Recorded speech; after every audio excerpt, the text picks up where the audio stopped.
Hello, everyone, to the AIRR Community Special Event 2023, zooming into the community number 2.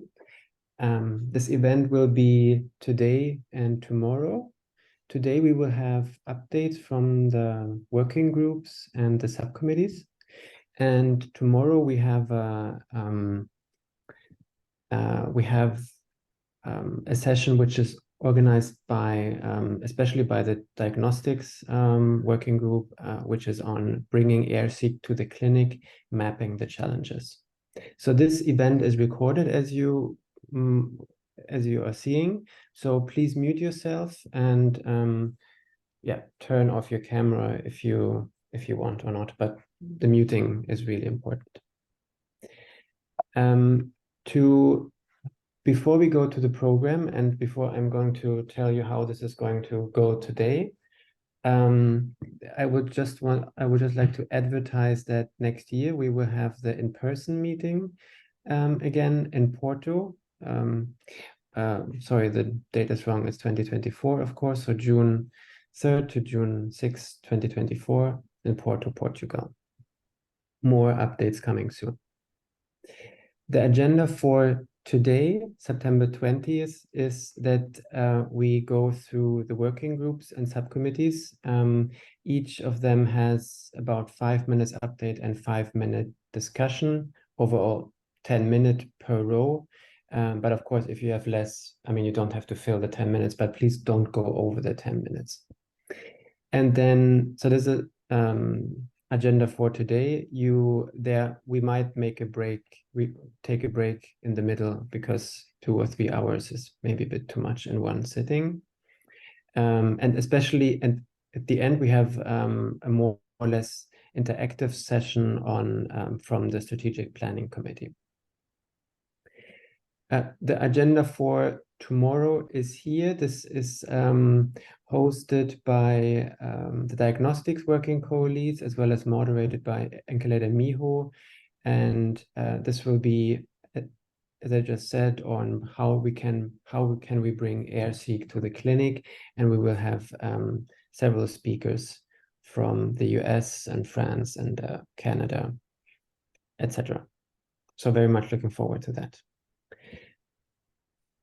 Yes, and I think that was this slide. So now I'm switching slides to this one.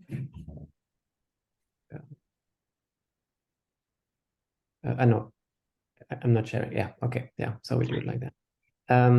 So here is again the program for tomorrow also. So how this is going to go is that I'm just scrolling through each working group's update reports, and then the responsible person will just speak to their updates. If you have slides, you can share those, but you can also just read from your update reports. So the first one would be Nina from the Biological Resources Working Group. Okay, can you hear me? Yes. Great. Thank you, Victor, for the introduction. Welcome, everyone, to this Zooming into the AIRR Community Meeting. It's great to be here with you all. I am very happy to be able to present to you today from the Biological Resources Working Group. I'm presenting on behalf of my fellow colleagues in that group and co-leads, Anne Oyster and Johannes Trug. And just to give you a quick snapshot, the Biological Resources Working Group, our overarching goals are to be able to provide AIRR biological standards and protocol recommendations to the scientific and biomedical community. And our hope is in this effort to help generate potentially some of these standards, but also really help recommend ideal standards that can be used for the normalization and sharing of data sets, and really facilitate comparison of data generated by different methods and different groups that are busy answering different questions. So with that, I'll turn now to the Google Doc that Victor has up on the screen and highlight for you our achievements, challenges, and updates. With respect to achievements, I think one of the major things that we have all been working on in this working group, and this has really been spearheaded by Wenming Zhao, one of our working group members, is something called the Food and Drug Administration BCR-seq project. And this has become a rather massive project that involves a broad group of people from industry and academia, as well as from the FDA. There are monthly meetings, but more importantly, members of our working group have contributed data, both in the form of bulk gDNA data, RNA data, as well as data analysis recommendations. We've provided input into papers and planning discussions, and also members of our group have worked on cell line preparations, and there's been a lot of regulatory work to generate material transfer agreements for sharing of reagents. So this is a massive project, and in some cases, there's some overlap with our original aims, and in other areas, it's actually even broader in scope. And so I think some of the other challenges that we face, not only with the FDA BCR-seq project, but with any projects in the AIR community that involve the development of some of these reagents and wet bench experiments, is just the cost. And we have to figure out how to get additional sources of financial support and perhaps brainstorm further with other groups within the AIRR-C, including, of course, the Executive Subcommittee and Strategic Initiatives Subcommittee. Our working group members are also quite busy, and I think one of the other major challenges, and one that we are working on in the coming months ahead, is to enhance our recruitment and bring some additional people into the group to try to get more done. As far as updates and future directions, we've actually been quite busy. So we're participating in AIRR-C meetings and outreach, of course, like all of the AIRR-C groups. We also have ties to uroclinality, not just in the past from our large issue that we had with, by issue I mean good thing, the journal, the full-length volume actually with methods in molecular biology that was edited by Anton Langerak, who is the head of uroclinality. We also, are involved in uroclinality meetings and potential initiatives going into the future. We also work with the AIRR-C Diagnostics Working Group, the Executive Subcommittee, as well as have representation on the TABS Board and Nominations Committee. And we also have a webinar planned on data QC for the fall, so that's coming up. Then on the other thing we're doing is working on some papers. You can see the list of them there. There's a number of things going on. I think the main last thing I want to talk about in the few minutes we have together is just the goal of trying to strengthen our collaborations with other members within the AIR community, the other AIR community working groups, and figure out whether we can really position ourselves for the future. Everyone is talking about AI these days, and I think AI is becoming and machine learning approaches are very important for modeling immunity and immune responses. And so what we've been thinking about is trying to set up a combined meeting with other working groups to help develop data sets for testing computational models. And I think the biological working group has a unique perspective in this case of how to optimize data sets for these types of endeavors. And I think, we have sort of real world wet bench expertise that can be of great use in defining what these data sets might look like, and also helping to test various models, again, in collaboration with other groups within the AIR community. So I think it's going to be an exciting future for us, and look forward to it. So with that, I'll stop and open it up for questions.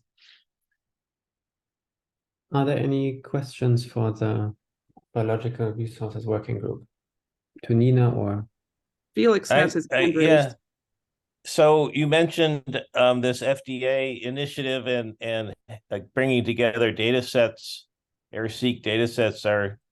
Can some of these or any of these get into the AIR Data Commons, and can maybe the group use a turnkey system to store these data in a interoperable way and stuff?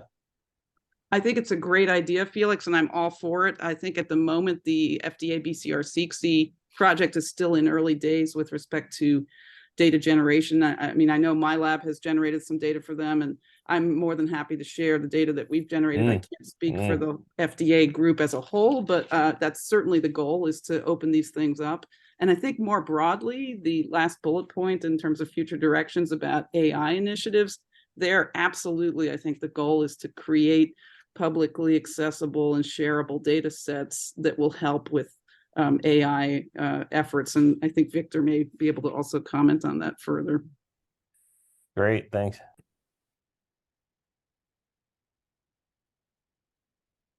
I could, yeah, I mean, Amy? Sorry to put you on the spot there, Victor. We can't hear you, Jenny. and You want to answer, Victor? yeah. Oh, are we good? Okay. Nina, thanks for that. And this is great. I wanted to just ask if your fourth item is especially one partnering possibility would be with the IUIS Big Data for Immunology group, because they're, we're trying to put together not only data standards for AIRR-seq data, but also RNA-seq data and flow cytometry data, working with ISAC and so forth. I'm just thinking that maybe getting input from biological resources might be really useful for us and possibly useful for you. Jamie, I completely agree with you, and I apologize if people hear the sirens behind me. I'm in Washington, D.C. right now, and it's really noisy. But yes, I think you're absolutely right. And I think it's not even so much the data sets as the expertise in defining what those data sets should look like, where I think the Biological Resources Working Group could be very helpful to IUIS and vice versa, actually. So, and I wanted to ask you, are there any working groups you can think of right now while everyone's listening that might be good for you to with I forget which number it is, but strengthening number 3, strengthening collaborations. I was wondering if you had any working groups in mind to inspire to connect. Yeah, well, I think the generation of data sets that can be used to test machine learning models would be something where the software working group might be useful. The generation and sharing of these data sets, obviously the common repository working group will be helpful. But really, I don't want to limit it to any one working group. I think it's wide open, honestly. And we're more than happy to work with anyone and everyone in this regard. Great. I have 2 quick questions. For the FDA, do we know the timeline on what timeline is? Because it has been running for a while, right? And yeah. And then the other question is, or maybe more of a comment, for the AI, I think it's really nice. I think what we should think about in terms of community is setting up competitions or something like that with data that we have created or others have created, and we can of course aggregate these data in the data commons and then have specific tasks for different machine learning approaches. I think that would really strengthen our brand in terms of future funding, etc., etc. Yeah, so Victor, let me take those in reverse order. For the competition, I love that idea very much. I think the other piece to that would be to withhold certain aspects of the data set so that you could, of course, have kind of the answer, right? And so that's where the planning up front becomes the key to figuring out, what do we use as our discovery data set, our validation data set, et cetera. So, I love that. That's a great idea. And then as far as the timeline of the FDA project, that is still somewhat unclear at this point. And I think we hopefully will have more clarity on that in the months ahead, but I don't have a clear answer to that. Great. Any more questions for Nina? Otherwise, we move on. We are perfectly in time, so that's good. Thanks, Nina. Then thanks to the working group. Very nice progress. So now we are coming to the Common Repository Working Group with Brian Corey as the reporting person. Thanks, Victor. Hello, everybody. I'm Brian. I'm reporting on behalf of the small but mighty Common Repository Working Group. We've been quite active over the last little while. So our responsibility or mandate is really about sharing AIRR-seq data. And so we, in doing that, we've created what we call the AIR Data Commons, which I think probably most of you are aware of. So I'll just talk a little bit about that as we go forward. So the AIR Data Common has been growing continually, and we currently have 9 international repositories across Canada, the US, Israel, and Germany. And I think some of the interesting things recently that have been happening are kind of these either disease-specific or national consortia that we expect will be adding a fair bit of data to the AIR Data Commons. So we have a type 1 diabetes consortium that we're working with kind of curating type 1 diabetes data. And there's a German consortium called NFDI for Immuno that is planning on deploying a bunch of repositories across German institutions. Another big activity over the last number of months, the standards, we'll talk about the version 1.4 standard that was released in November. And so we have released the new version of the AIR Data Commons API, version 1.2, which implements all of those standards. And in December of 2002, the iReceptor turnkey repositories basically were all upgraded to have data that kind of adheres to those standards. One of the exciting things about the AIR version 1.4 is it has single cell, including gene expression and clone data. And we have curated currently 3 single cell data sets into the AIR Data Commons. Another thing that we've been working on, this has been on our agenda for quite a number of years. We finally tried to tackle it this year. So we have a draft specification for what we call the AIR Data Common Repository Registry. So one of the challenges with people trying to find data is they don't know what the repositories are. So this registry basically will provide a mechanism for some researcher or user to find repositories in the AIR Data Commons. In terms of impact of the AIR Data Commons, there's been over 100 paper citations of either the AIR Data Commons API paper or the iReceptor platform. So we use iReceptor platform as a proxy for AIR Data Commons use. So the ADC API paper has 21 citations, and the iReceptor paper has 103 citations of people either using or talking about the AIR Data Commons as a place for valuable AIR-seq data. And again, iReceptor is a proxy. We have hundreds of users on a very regular basis using the AIR Data Commons. So the AIR Data Commons is a very active space, and a lot of people are using it. We published a book chapter, kind of Nina mentioned the Springer Link book. So there's a book chapter in that called Data Sharing and Reuse, a method by the AIR community. So that was a fair bit of work from members of the group. And we did an unsuccessful, unfortunately, submission to the Global Core Biodata Resources. So this is a group that's trying to gather a list of critical biodata resources. And so we will likely put that forward again next year. In terms of challenges, we have, I think, still, even despite the fact that the AIR Data Commons is growing, oops, sorry about that. We do have a lack of data sharing in the AIR Data Commons, and I would encourage everybody, if you're not already, to think about how, and if you'd be willing to, and if you can share your data, to consider that. And so it's been challenging. The AIR Data Commons is growing, but it's growing, I think, relatively slowly compared to its potential. And we have a small number of people in the Common Repository Working Group, and we would love to have more people join us. So please consider that. So the future for our group, we continue to work on the AIR Data Commons for data sharing, develop the ADC API, continue to develop the registry, working with the Big Data Initiative of IUS to contribute to the development of standards for other immunology data, and probably a resubmission of a global biodata resource application. So I'll just stop there and open for questions.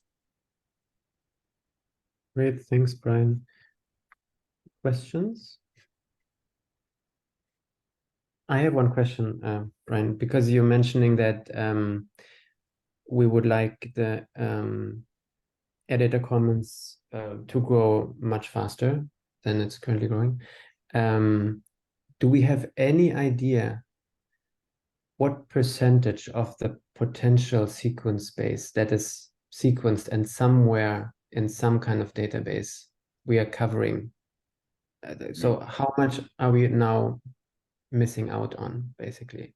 I think we have a very small percentage right now. I don't really have a grasp on what it would be, but so we have, sorry, off the top of my head, about 85 studies Mhm.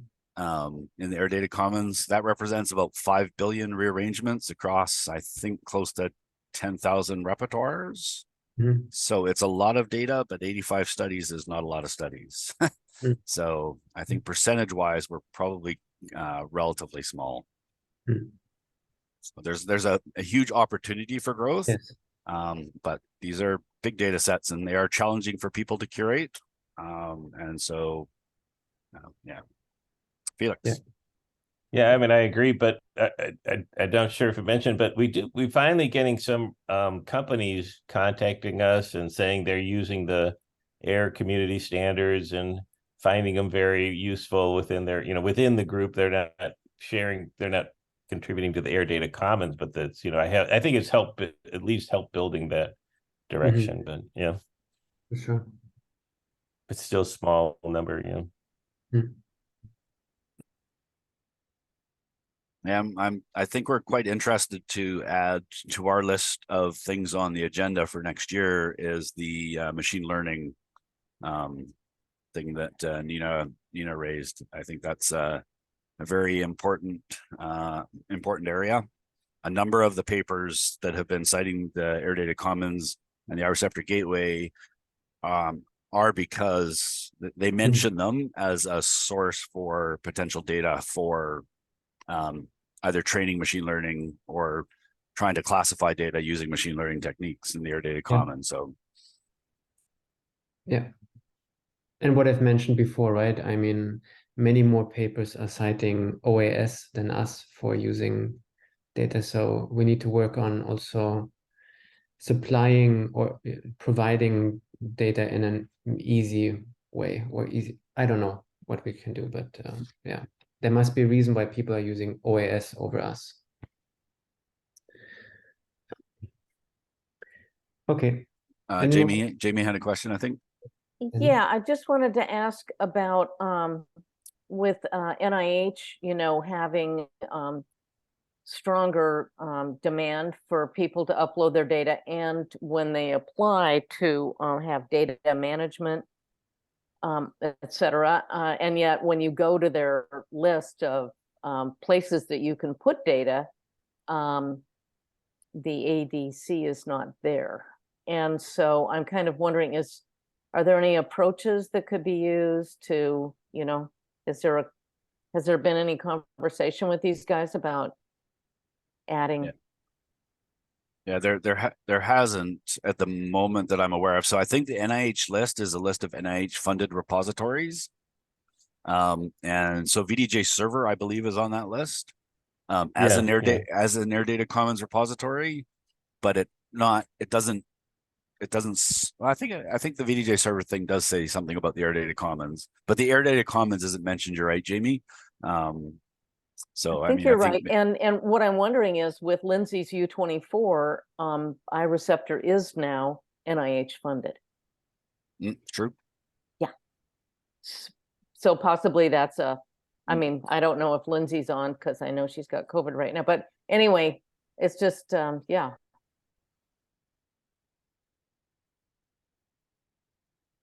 Great.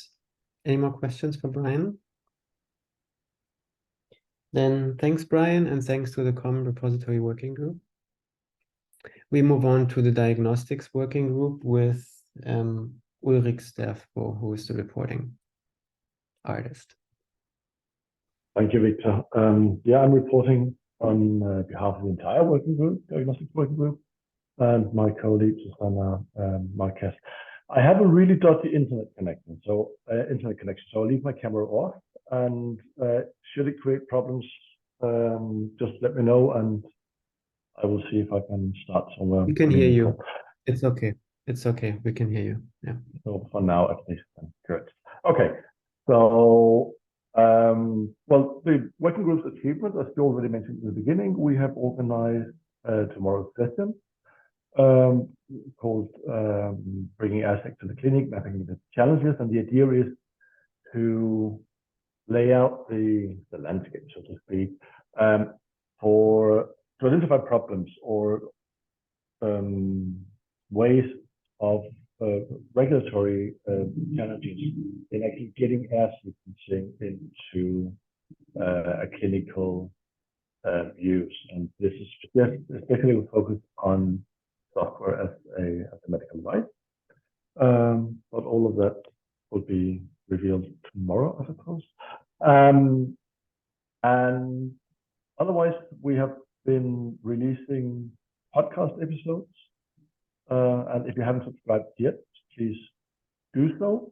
The podcast is produced by the working group. It's running for its second year. Since our meeting in October, we've released only 6 episodes for various reasons. And we have one longer episode that is currently being edited, and we have a long list of people that we would like to talk to about their work and how it relates to clinical application of AIRR-C. And we have recently been contacted by a company who wants to be a guest on the podcast. In the working group, we need to discuss a little bit how we deal with this, so we somehow avoid that we just become some advertisement platform for companies. And in respect to the success of the download, so on average, well, you can see the plot below, so it varies a lot. On the x-axis is the episode number. The different colors indicate time period for download. So the blue is first week, red is blue is first day, red is first week, and yellow is the first month. And if you look at the average from the very beginning, we have 134 downloads per episode, but it varies a lot across different episodes. And it's very difficult to get a hold of number of actual subscribers. If you look at the blue bars, the ones for the first downloads for the first day, these, I imagine, are people that have subscribed to the podcast and set it to automatically download whenever there's a new release. But it looks more like that we actually have every episode somehow gained its own traction, somehow with different listeners. And I find episode 12, so the third last, quite interesting, because it's depending on how you look at it, maybe the most popular episode that we have so far, which means that it's a little bit unclear why this one is so popular. But I think it tells us that if we have the right topic or the right people on an episode, we can actually get quite a good reach on these things. So to the challenges, it seems difficult to align the work group tasks with the regular day job. I think a lot of the members of the group are very interested in how AIRR-seq can be brought to the clinic, but it's not really yet clear how exactly to do this, which also means that it's not really an integral part of day job, which makes larger progress for the work.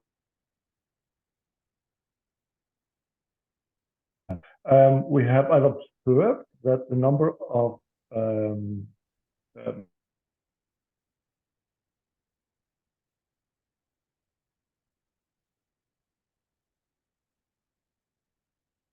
Ulrich?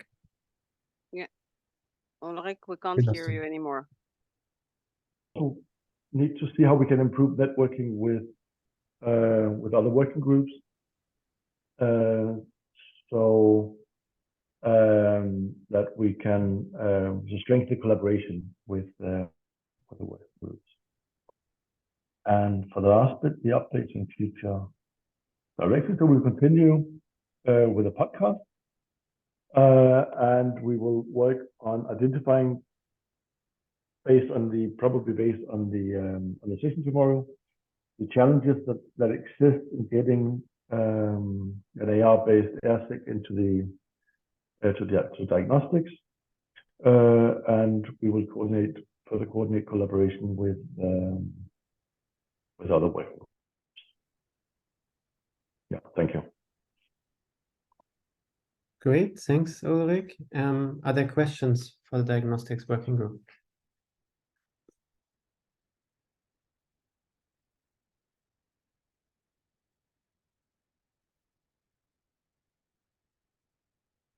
So maybe I have a question. So you show that there is growing popularity, Ulrich, on the but it also grows with the number of episodes, right? So it's maybe just the more people know about it, the more listeners, because it Yes. goes like that, right? So maybe more people know about, yeah, I don't know, but it, yeah. No, so what I take from these plots is that so like the knowledge of an episode spread, we get more listeners. So we get listeners, and if an episode has an interesting title and theme, we can also get people to download it if they listen. We don't know, but it doesn't really transform into subscribers. And it's so interesting that they download it immediately. Maybe they do subscribe and then just download whenever they find something that's interesting. Oh, I see. Yeah. So just for people who don't know about the podcast, so we always tweet about new episodes on Twitter and I think LinkedIn and Slack. And you can, and there's also a link. If you go to our website, you can scroll down and there's a podcast and you can just click on, yeah. And Jamie has a question. Jamie, yeah. Thank you. Can I just say one thing to the subscription? You can also search for it on any podcast app that you like. Exactly. Spotify, etc. Yeah. I'm just wondering, it seems to me there would be a lot of people very interested in these podcasts in the Antibody Society, and I was wondering if the communications committee, or I don't know, Antibody Society has a communications committee that have you guys asked them to they retweet it. They retweet everything. Yeah. Oh, so they've sent it out to their folks. 100%. Yeah. Okay, awesome. Great. And the other thing is you could go to Focus and ask them, because AIR Community, not AIR Community, Antibody Society is a member of Focus. And they might add it to their newsletter. We could also put it in the IUIS newsletter. Those are just another couple of places where you could maybe advertise for free. Oh, that sounds really good. Thank you. And maybe one more question, Ulrich. So how do you guys choose topics and whom to invite? Could you maybe share your selection process, or maybe you don't have? Well, we have a long list of it's not long, but we have a list of interesting papers mainly. So when people read something, they can add papers, a paper that would be potentially.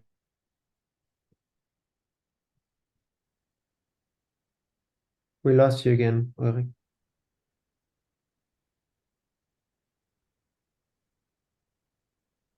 So as far as I understood, what the way they are doing is that they are selecting papers. And then based on the papers, but Ulrich, are you back? Yes. Yeah, so Do you hear just me? go ahead. Yeah. Oh, yeah. Sometimes you are dropping out, so then we have to infer the piece that you were saying. Yeah, I'm very sorry. It's I don't know what happened. Yes, so we basically do the selection on papers that comes out, and try to talk to main authors of papers. And then there's also a suggestion in the chat by Jamie Heather, who says that you could also maybe reach out to other similar podcasts. Yeah.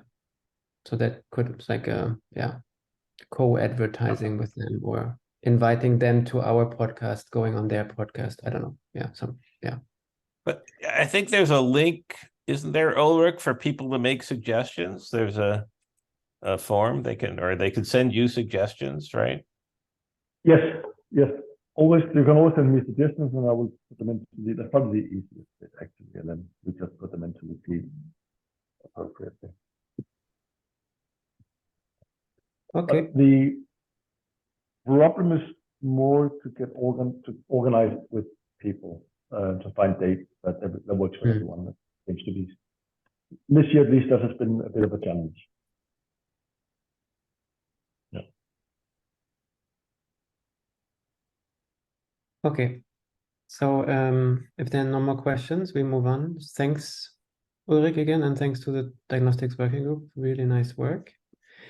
We go on to Germline Working Group, and William Lees is reporting here. Hello there. So just to summarize our mission, we were formed to develop complete and accurate germline sets. I have to say, the further we go, the completeness objective is becoming more and more challenging, but we're working on it. And also to promote accurate analysis of AIRR-C repertoires with germline sets. And this year, our key objectives have been to continue working on germline sets and to develop a schema, which I'll talk about in a moment. So one of our key pieces of work has been on macaques. We have a subgroup on macaques, which has met regularly over the last year or two. And we've been working to consolidate and review multiple germline sets that have been created by different people in the past. A particular issue with this is that independent groups have discovered the same sequence and given it different names, and those names are now used within the macaque research community. So one thing that we've done is to create a common database that has all those names in it. We've been thinking about how to use this, whether we should publish a germline set derived from this. We've decided to hold off for the time being. There's a good database created on the basis of available sources in KimDB. We think that the main value we can add is to consider the large amount of long-read genomic data for macaque loci, which is becoming available, principally from Corey Watson's group. And so we're going to hold off until we've managed to integrate that data and then publish a germline set that brings that together with the best consolidated sequences we have to date. The subgroup is open to all who are interested in participating. And I think will get really interesting over the next few months as we get our teeth stuck into the genomic data. Turning to the human, we work closely with the Inferred Allele Review Committee subgroup, which is also something I'm going to be reporting on later, the AIRR-C, and the responsibility for developing human IG sets was given to the AIRR-C at the last AIRR Community Meeting. We've been working with them in the Germline Working Group and supporting them. There's a large crossover of membership as well.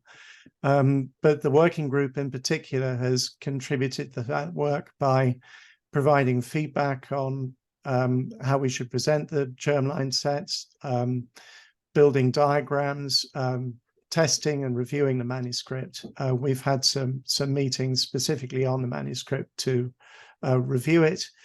So we have a manuscript alongside the germline set, which will be going out to the community shortly for hopefully for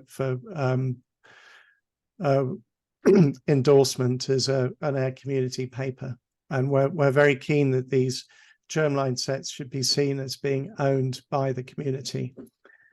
Just on the sort of technical side, the germline sets are free for anyone to use. We publish them on OgaDB. They're downloadable from there. They have DOIs. Every time they change, there'll be a new DOI. So there's a good reference you can use to refer to from your paper.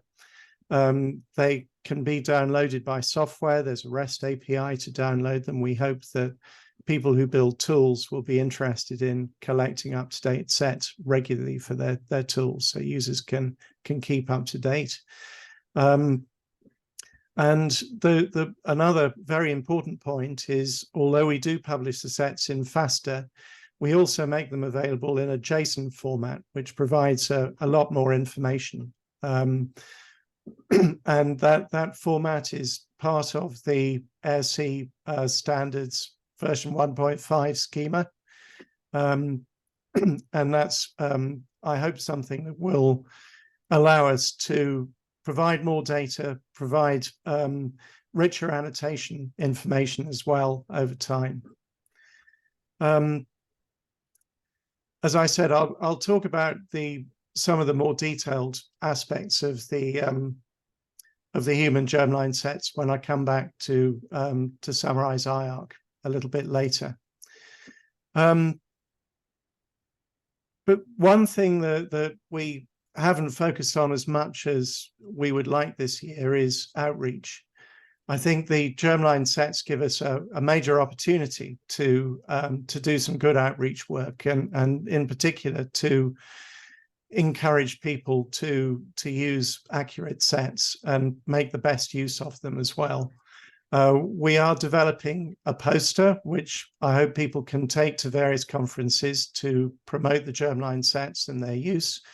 Corey and I have a forthcoming podcast, so if you're not already bored of listening to me talking about this, I hope you'll try the podcast. There's a lot of detail there on the importance of germline sets and why they're more complex than you might think to put them together. And lastly, the working group, we have quarterly all hands updates, as well as the regular subgroup sessions on macaque. And the next one is coming up in a couple of weeks' time. So if you're interested in joining that and finding out more, please drop us a line. Drop me a line if you like, or use the address that's on the AIRR Community website. And that's it. Thank you. Thanks, William. Other questions?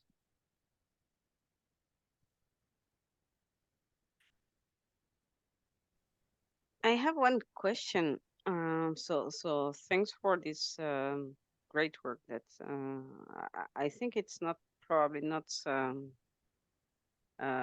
known enough by the users, by people doing repertoire analysis, and I think it's really important to have access to such information. So it's more a general question, maybe not for the Germline, but maybe for the strategic plan afterwards. But how could we promote this, the access to the REST API, for instance, that could be promoted on our website, or so maybe to have one place where all the tools, things people are developing in the community can be accessed and people can more easily find it, rather than by publication that maybe some people will just not know.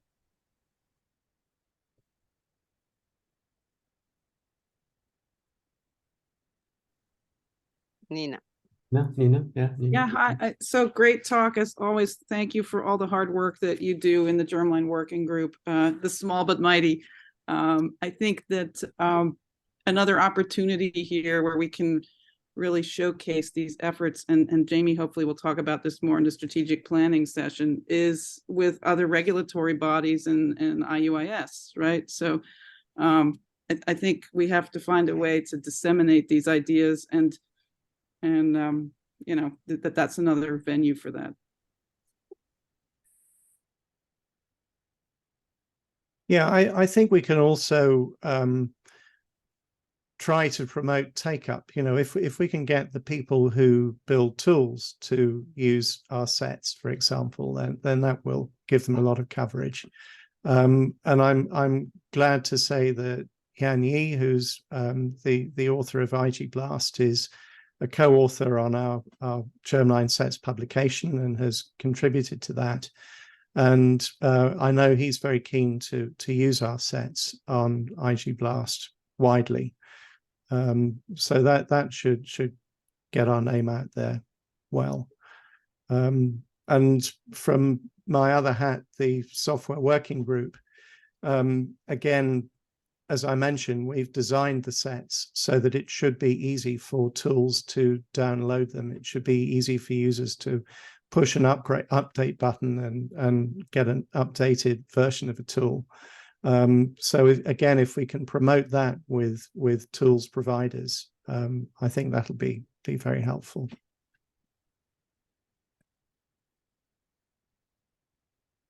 Great. And I think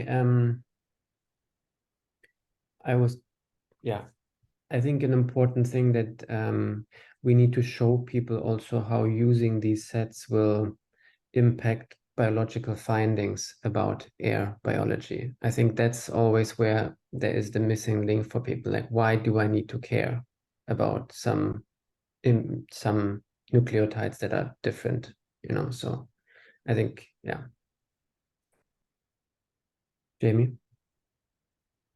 So I just kind of want to mention the elephant in the room here a little bit, and that is working out somehow the relationship, especially through, we've got people in the AIRR community running, first the AIRR and also running the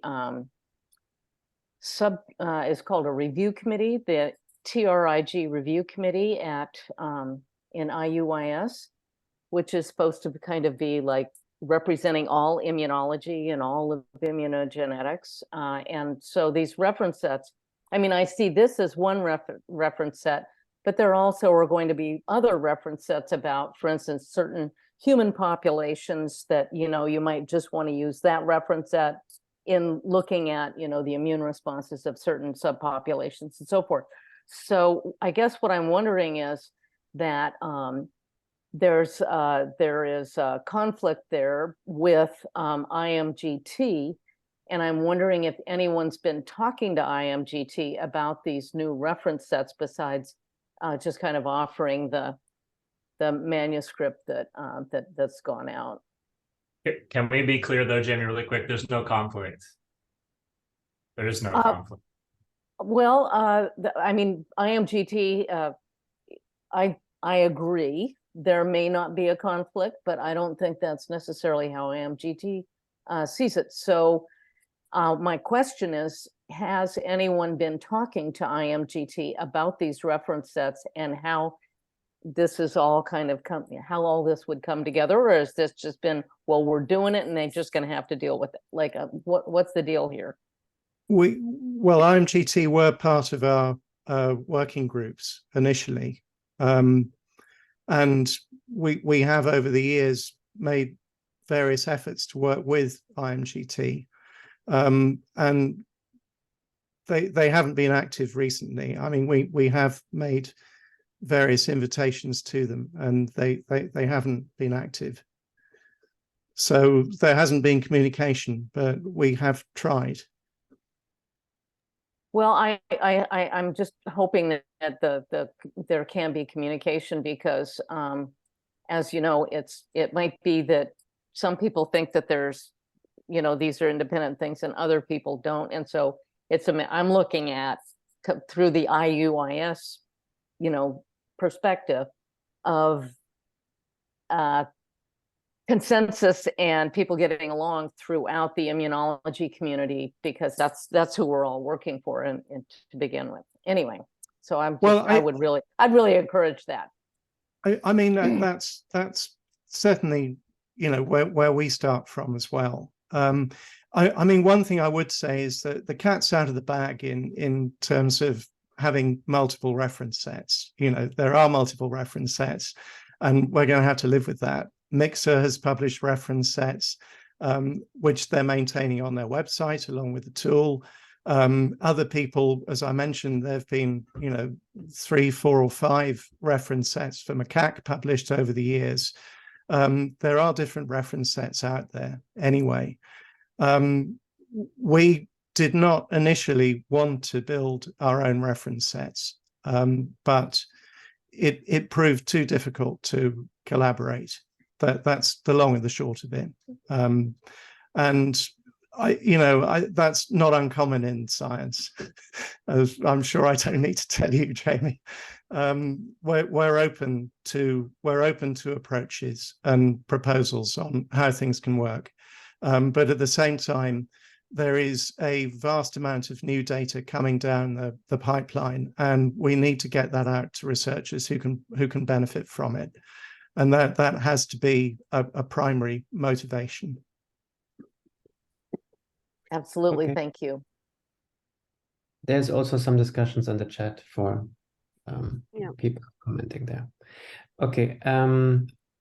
Any more questions for William? I think we need to move on in the interest of time. Thanks, William, and thanks to the Germline working group. Very nice work. So legal and ethics, I don't think we have an update. So we move on to... I can speak for legal and ethics just for 1 second, and that is that they have a paper that's now published on the legality of reference sets, and now they're working on a frontiers in immunology for a scientist, not for other lawyers, paper. So they have been active. So I'll leave that. Great progress there. Then we go to the software working group where Chaim Schramm is reporting.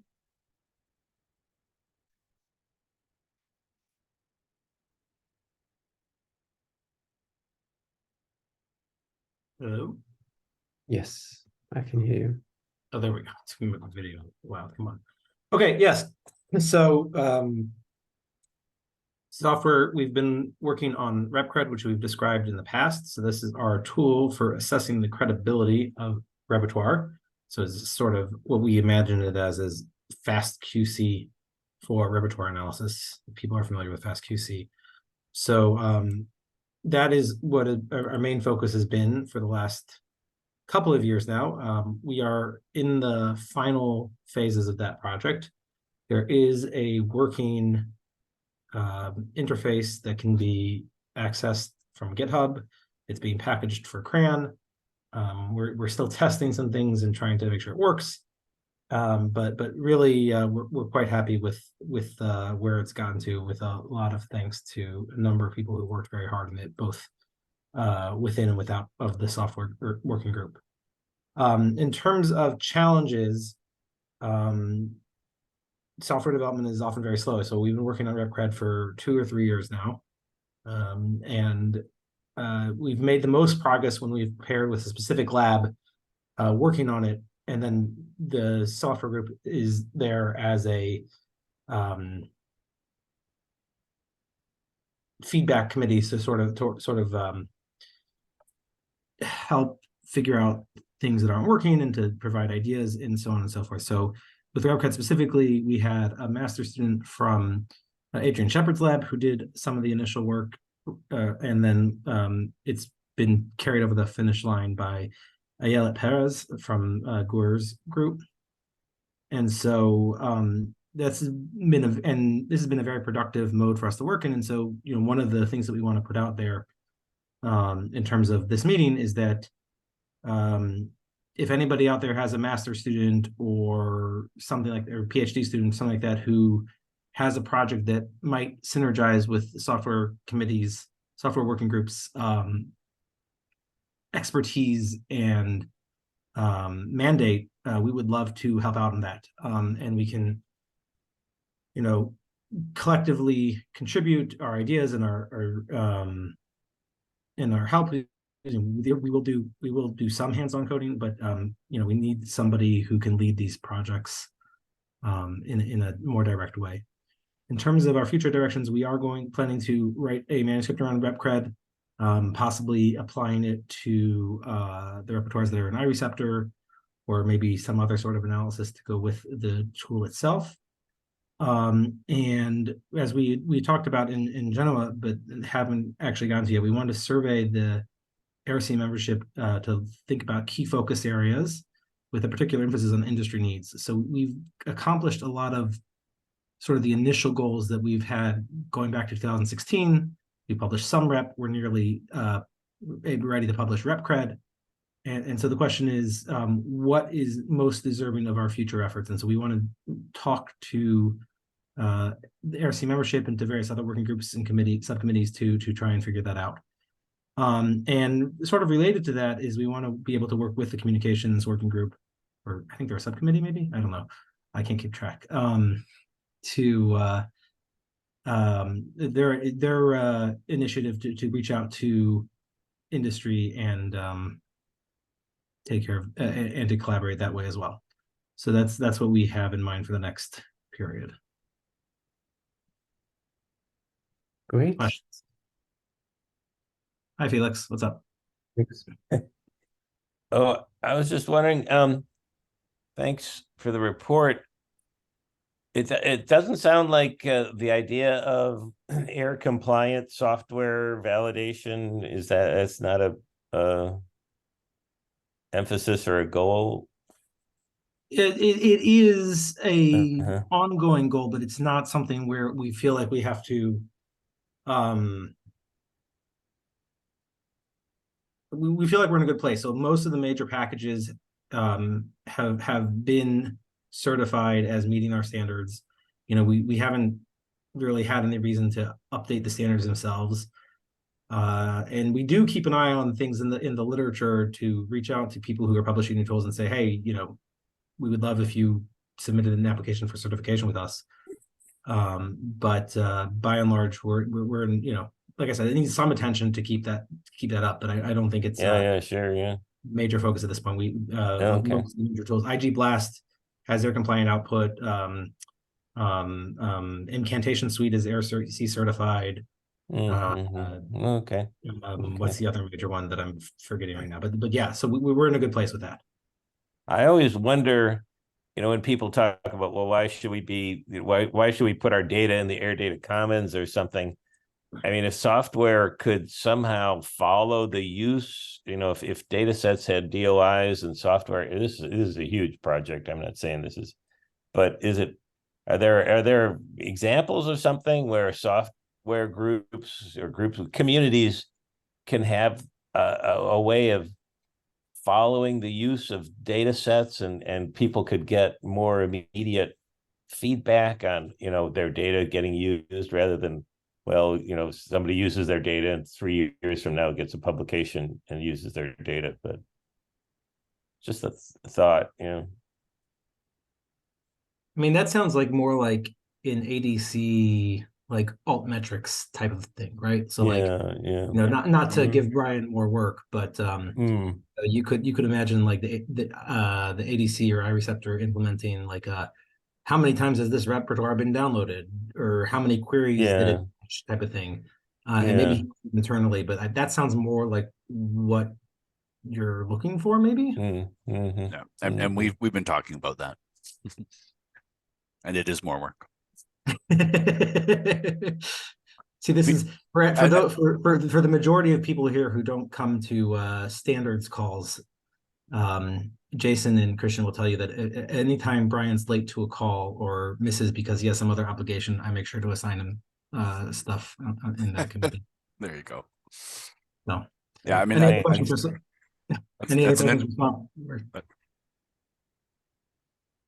Jamie, you have your hand raised? Yeah, and I just want to add that especially when it comes to Brian, idle hands are the devil's playground. Anyway, yeah, so this is great. I just wanted to ask real quick, kind of going back to Nina's presentation about bioresources.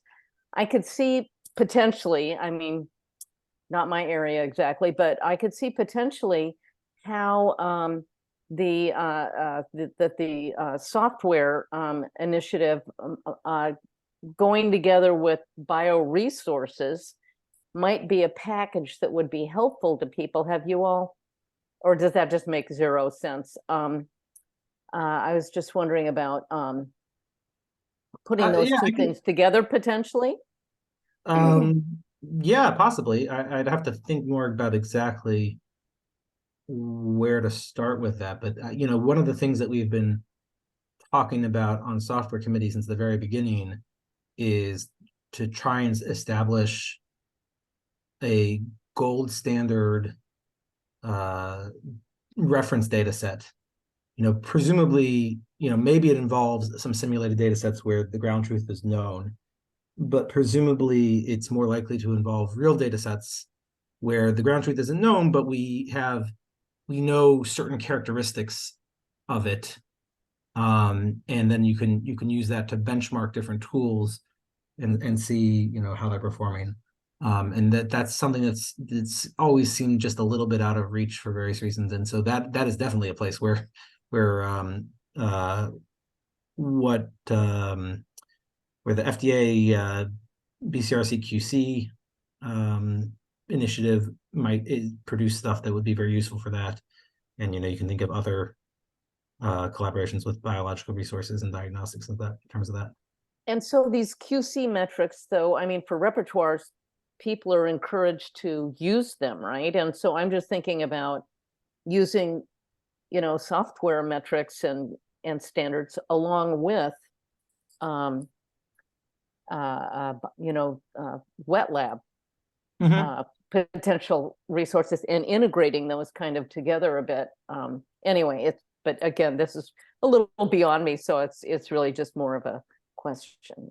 Yeah, I think so. I think that's one of the goals in writing up a RepCred paper is not just to do an application note that said, oh, here's this little software tool that you can use, but to really to do some analysis of it and show how it feeds back into your biological experiment design. So one of the ideas that's come up, as I mentioned, is Brian anyway wants to eventually implement RepCred as part of the analysis stack on iReceptor. And so if that goes smoothly, one of the things you can imagine is part of the paper on RepCred is just doing the RepCred analysis on all, what did you say, 85 or 10,000 repertoires in iReceptor, right? And you can see yep. And you can start to see what looks like high quality repertoires and low quality repertoires and what some of the general trends are. And I think that provides a basis for the type of thing that you're talking about, Jamie. Oh, thank you. Yes, thanks, Chaim, for the presentation. I have two questions. So first, one comment. I totally agree with Jamie. I think definitely there is a link with the Biological Resources Working Group, and it would be nice just to have a chat together to talk with you on your software. The second question I have, and it's based on what you said about iReceptor repositories. So what kind of QC metrics and what kind of information are you collecting, or do you think is necessary to run your QC, knowing that one major difficulty in the repository is to have the full information on all the data sets? And how to compare the data set that comes from many different labs, research, or projects and made differently. Right. So so in terms of like what RepCred is measuring, we look at things like unresolved nucleotides, incomplete sequences, length distributions, and some pairwise statistics as well, just to get a sense of, is this it's supposed to be very basic. Is this repertoire looking normal? I don't know that we've had ideas for more quote unquote advanced statistics, like trying to assess if a repertoire seems to contain a lot of chimeric sequences, like PCR chimeras or other not real sequences. And that's something that we've really struggled to define and to really get an accurate handle on. And so, I think that there's room for revising this later and adding more advanced statistics to RepCred, if there's the capacity, if somebody's available to work on it. But really, we have something that's working and we want to get it out there and have it be able to be used, and we can think about a V2 later based on feedback once people are using V1. Yeah, I think yeah, my comment on that would be it'd be really short, just very short, because we need to stay on time. Yeah, so a quick comment. I think the interesting thing for me on running rep cred on the repertoires and the data commons would be, what does it look like? Just on that simple analysis, it'd be fascinating to know what's out there. We don't really know, so I think that'd be just an interesting first step. Great. And just one comment in terms of reference data sets, I think especially for AI competitions, any data set that would be used in an AI competition would become a reference data set for that task. So I think that's why I like competitions. Yeah. But that was just a comment. Okay, thanks, Chaim, and thanks to the software working group. Very nice work. Looking forward to the manuscript and the software. So maybe we go to the standards working group, and then afterwards we take a 10-minute break. So Jason for the standards working group. All right. Hi, everyone. So our update's fairly brief in terms of total text, but we actually managed to get out another release. So we had our 1.4 release back in 2020. And then we decided that instead of doing a 2.0 release, we were going to do an intermediate release because we had some backwards compatibility stuff that needed to be worked out. So we put out a 1.5 release this August, just recently. And a lot of that was mostly refinement of experimental schema that we put out in 1.4. So we spent a lot of time on the germline. So when I say we, a lot of that is William. So big thanks for his patience and effort. And some other refinements on some of the single cell and reactivity stuff. That was the main push of 1.5. Some of the things, so we're still planning to do a 2.0 release, push back a little bit, hopefully the end of next summer, and an accompanying paper. And the plan is still to wind down the working group and put it into more of a maintenance mode after we get that out. I think long-term, we do have some challenges where we have a few people that are very active and know the schemas very well, but the whole thing has gotten very large, very complex. It's not very approachable for new people. So something to think about long-term when we get into maintenance is how we want to approach that. Hopefully we won't need to do much, but that's where we are.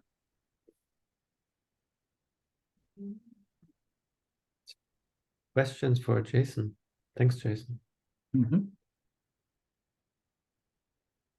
I have one question regarding the single cell expression data. That's really nice that this is included.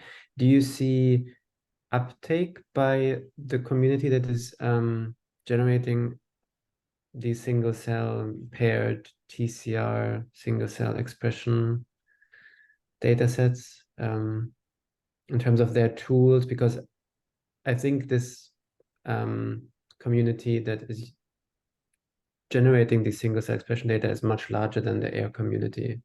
So would be interesting if they're, more. Not yet.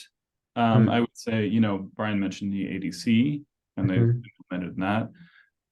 I think we'll probably see uptake in the ADC rather than the analysis community. That's my guess. Interesting. Yeah. We do see uptake of the other standards in the analysis community from single cell, like, the support for the rearrangement standard has made it into one of the core ScanPy universe packages, CRPy. And so we've talked to them a bit about how to implement that. That's gone pretty well. We have support pretty broadly now, like Mixer finally implemented support, which was fantastic. So if any of you are here, thank you. And so I think we've got kind of all of the major tools at the moment with some level of support for the AIR standards, but most of it is rearrangement and not the more bespoke schemas. So yeah, I think that has to do with also what types of studies are being done. Like even with the capability to do 10x and get transcriptomics and repertoire studies at the same time, that's still just not a hugely common thing to do. I think in another 2 years, we'll see much better uptake of these standards as those types of studies become more common. And that's sort of the goal of having these in place, is because we know they're coming, right, Jason? Mm-hmm. Yeah. And I just wanted to add that the SCRPI community is looking at the cell and gene expression formats and supporting those as well. That's not there yet, I don't think, but that's been under discussion. That's great news. Yeah. Great. Any more questions for Jason? Yeah, this is mentioned now. Can I? So I'm actually doing this kind of experiment. One of the problem I encounter is actually even within B cells, or I work mostly on B cells, there's not really a standard of how to define different subclasses of subsets of B cells. And I know there's actually in the single cells, the cell atlas, the human cell atlas are doing that, but currently there's no such standard for the field yet. So I want to ask, how do you adopt the standard for the single cell expression that's exclusively for different immune cell types? That kind of thing is out of scope for the working group. So we're only concerned with data representations and schemas that are machine readable. So how you choose to classify subtypes is not something, you know, we're going to offer opinions on. We're only going to give you the file format that would describe those cell types. Ivana? Okay. Yeah. Yeah, I just have one question. So I work in the single cell core facility at the University of Turku, and now there is more of those spatial methods. So you can do TCR spatially. Has this been thought about? Any standards there, or how do we proceed? No, that's actually an interesting, very interesting topic. We haven't thought about that, I would say, too much. Okay. I mean, we're aware of it, but because that's fairly rare at this point, you know, that we have a need for a standard quite yet. But you could probably extend what we have for the single cell and put in coordinate information, and it would work just fine. Just kind of, yeah, from the perspective, so because of some of the spatial technologies, the companies are competing and they're putting kind of weird information out of what it can do, and they're trying to do things that maybe should not be done. So maybe it would be good to reach out to the companies and set some standards at the start before they release their technologies and claim many things they can do. If you are interested, you might have a project coming soon with the this tricky spatial thing about that is that space is evolving so rapidly. You know, like there's 5 new spatial approaches seemingly every year. I think that's an exaggeration, but you know, as people kind of trying to continue to sort of push the bounds of what they can get for resolution, we just keep seeing more and more. So it's a little hard for us to grab onto it from a standards perspective, I would say, until it's stabilized. But it's still a very good point, and something we should probably think about. Brian? Yeah, just a quick comment on, even though it's outside the scope of the standards working group, but in the iReceptor platform, we have, so Sarah Teichmann's group has a tool called Cell Typist that basically tries to infer based on the gene expression what type of cells they are. And that's implemented as an analysis app inside the iReceptor platform. So you can run that on a single cell data set from the AIR Commons, and it will infer some cell phenotype. Again, that's an iReceptor thing, not a AIR standard thing, but I just wanted to let you know that was for Mansoon, I think, in his question. Great, very nice. Any more questions for Jason? No? Then thanks, Jason, and thanks to the Standards Working Group. Really nice work. I would suggest that we take a 10-minute break and we come back at, so for me, it's 5:30. So whatever hour it is for you, but 30. Yeah. So see you in 10 minutes. Thanks, everyone.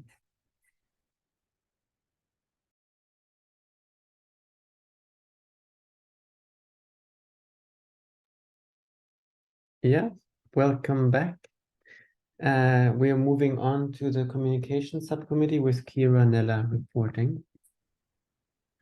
Hi, I'm Kira. So I'll be speaking for the communication subcommittee, and our main role here is to support the other working groups and subcommittees. So some of our key achievements and updates have been supporting the meeting subcommittee and dissemination of some key events. So this very current event, as well as the AIRR Community Meeting 7. So I just have a save the date there, as Victor mentioned at the beginning. We've also been supporting with the monthly AIRR-C seminar series. So just a heads up that the next seminar is September 28th, and you can register at the link if you haven't already, as well as the webinar series. Next one is November 7th. I don't think an announcement or a registration has gone out for that, but we have a save the date. We also continue to manage the online presence of the community in multiple channels. So this includes the website. We've done a lot of administrative updates there. The podcast was mentioned. So we do post about the podcast.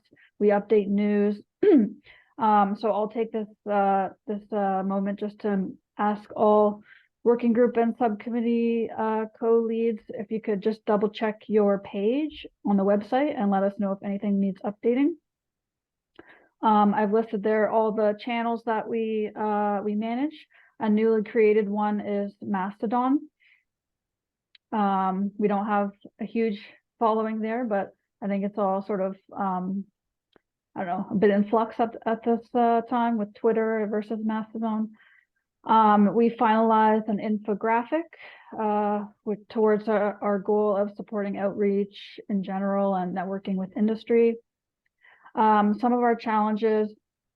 So I spoke at a previous update about the Wikipedia article for the community. This is still giving poor Simon a headache, so it's declined now 5 times. The issue that they have is that our references are not considered independent. So we have an idea for perhaps a wiki edit-a-thon at the Porto meeting. This could be sort of a community building event, perhaps between sessions. Also, as I sort of alluded to, Twitter in general is a little bit less active these days. I think we all know why. Mastodon is new. So at the time that I made this report, we had 6 followers. We don't really have any strategy currently in order to sort of address changes there. But sort of a more ongoing issue is that, I don't know, we find it kind of difficult to consistently identify announceables for the community. And really, it's important for us and for the community at large. We really want to highlight all the cool things that our members are doing, not just in the working groups and subcommittees, but also within the community itself. So we have a few ideas. So we can probably do a little bit better at sort of reaching out more regularly to working groups and subcommittees to solicit news items. We had an idea to adopt a sort of roving reporter strategy where comms members would sort of split up and attend other working group monthly meetings. And then a final idea here is to introduce perhaps a more regular community newsletter where we can highlight member achievements, new pubs, the news, events, seminars, etc. Yeah, I think that's everything so far. Great, Kira. The infographic, has this been sent around? Or where can people download it? Should I just click on it and? Yeah, you can click on it. Probably not. I think we can add it to like the resources page of the website. Yeah. I think it looks really nice.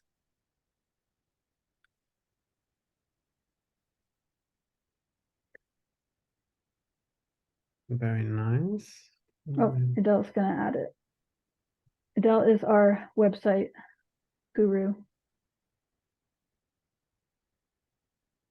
And I was recently talking at a more industry looking conference, and I used this one. So it really is, yeah, it's very nice because you can just put it on one slide and it explains everything. So yeah. Wonderful. Questions for the communication subcommittee?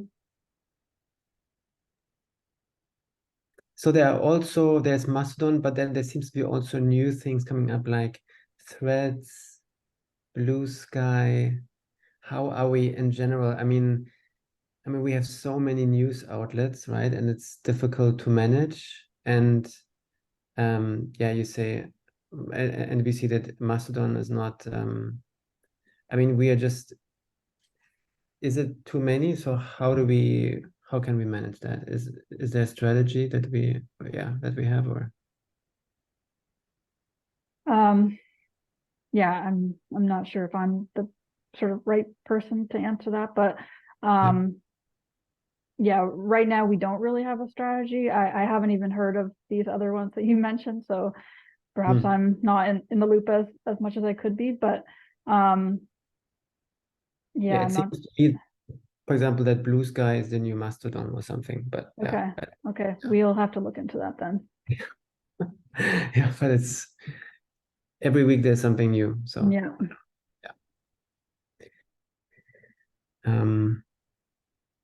Great. Any more questions for Kira? Otherwise, thanks so much, Kira. Moving on to the and of course, many thanks to the communication subcommittee. Very nice work, a lot of work. Thanks so much. Moving on to the executive subcommittee, where I'm the reporting person. So just to explain again what executive is supposed to do, or what we are tasked to do. And I'm reading from the website now. So we provide leadership and oversee manuscript endorsements, receive reports from the working groups and subcommittees, manage votes and elections, draft proposals regarding governance, facilitate dispute resolutions, and other services to the working groups and subcommittees. So we have finalized the latest version, or the latest version of the AIRR-C governance, and we will be sending this out soon for a vote from the AIRR members, so that we can adopt it.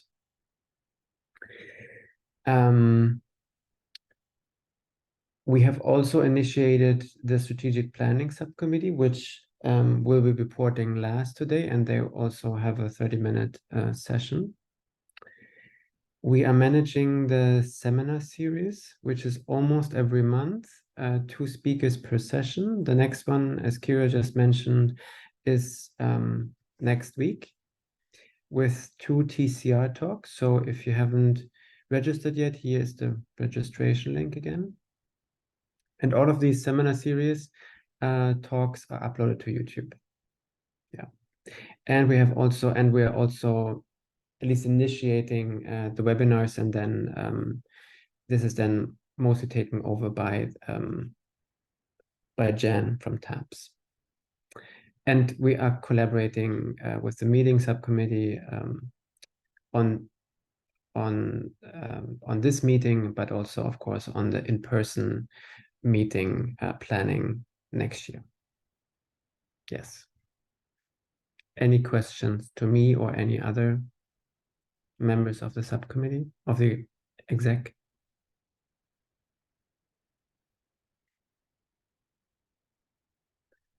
No, that's good. Or not good, but yeah, that's how it is, I guess. So then we move on to the AIRR subcommittee, where we have again William.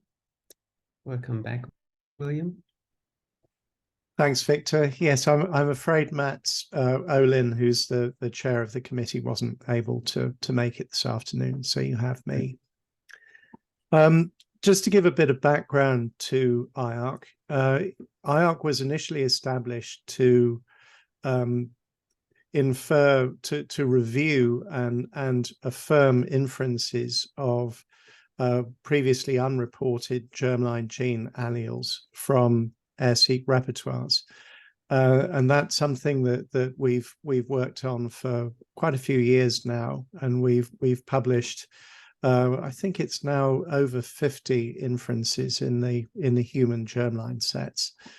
Over the last couple of years, we've taken a slightly bigger role, first of all, to extend ourselves to cover novel inference methods in general. And by that, really, I mean anything except Sanger sequencing of amplified DNA, but particularly the various techniques that are used for long read sequencing, and also to look at the way that different evidence gathered from different sources can be used in combination. And we have, as I mentioned, had a lot of meetings. I mean, on average, we've met perhaps once every 2 or 3 weeks for the last 4 or 5 years, and we've only got through 50 novel inferences, and we know there are an awful lot more out there, and the amount of data is increasing very quickly. So we've put this year a lot of effort into defining review standards and review approaches, and that comes through in these first 2 points here, that we now have some defined standards for inference of individual alleles from different sources. And we also were very careful to put together specific standards for the review of the alleles that we published in the human germline sets. So, for example, for existing work, we drew on well-known studies within the field. We wanted to see any allele that we included mentioned in at least 2 of those studies, or mentioned independently in AIRR-seq repertoire data that we have available to us on VDJ-base. And that has enabled us to build a foundation set, which we can have a lot of confidence in, I think. And going forward, we expect to use these different standards to automate our work so that there's less need for human intervention and we can cope with a much greater volume of data. That's really where we're headed now. The mission of AIRR, I would say now, is to make that happen at scale. Our primary work is on human IG sets. We do also work on TR sets, and particularly on the TR side, we'd be very interested in having people that specialize in that field working with us. So people that are used to dealing with TR repertoires. We can provide support on the genomic side of things, but familiarity with the data is something that we'd really like to have more of. Another thing to pick up on Jamie's comments from earlier, AIRR has an association now with IUIS, the naming authority for receptor gene alleles. This is not an exclusive relationship. Other groups, such as IMT-GT, also have relationships with them. But there are a number of AIRR members now who are involved in a restructuring of IUIS's nomenclature committees, and again, working to establish standards, and hopefully standards we can keep common with AIRR's work here. And then lastly, there are some interesting publications mentioned at the bottom here, which have come out of both the work on AIRR and the work in the Germline Working Group, particularly on the macaque side of things. The first one is on what you do if you don't have complete confidence about which genes particular alleles belong to. And this is a huge problem with every species except humans. And it is actually a big problem with humans as well, because we have duplicated genes and other genes within the human loci, which aren't understood as well as you might think if you just look at their names in a reference set. And this first paper looks at some computational approaches we've taken to that problem. And the next one is much more about the mechanisms for curation that we think may be appropriate for handling these large volumes. So that's a brief summary of our work, and I hope a little bit more depth on the work behind the germline sets. Thank you. Thanks so much, William. So much work. Really amazing. Thank you. And to the AIRR subcommittee. Any questions? Felix, Jamie. First Felix, then Jamie. It might be similar. I was just wondering, I mean, there were agreements to IMGT to send alleles to there for curation also. Is that in flux? Is that in the works?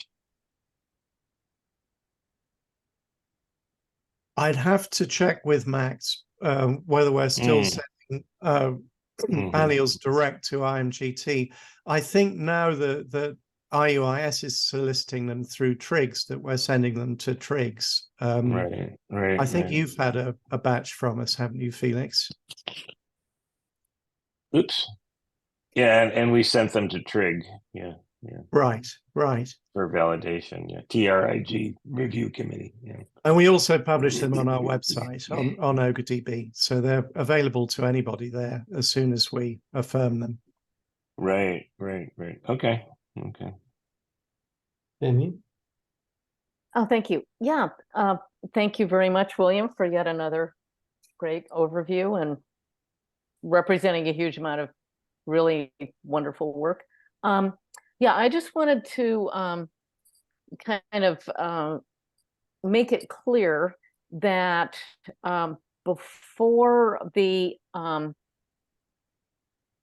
IGTR-MH nomenclature subcommittee of IUIS that was formerly run by Marie-Paul Lefranc, that it was really at that point where the AIRR was developed to work with her to get these inferred genes things. So before we ever got involved, that relationship was already there.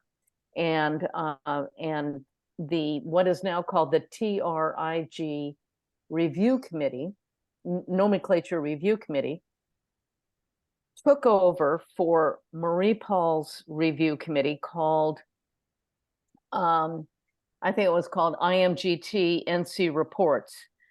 And so, because she was the only one running it, and then, she said Fumi Watsuda was involved, but I don't think he was.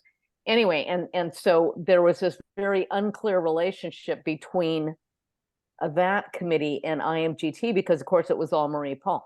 Anyway, so we have clarified that, and I just want everybody to understand that that has been clarified and turned into a democratically elected, there are AIR community members, but it's not all AIR community people on that committee to validate and provide names for these things. But AIRR is also involved with the committee to help out because of their pre-existing relationship, if that makes sense. So I just wanted to make it really clear that was pre-existing and very, very helpful back then too. Thank you, Jamie. Sure.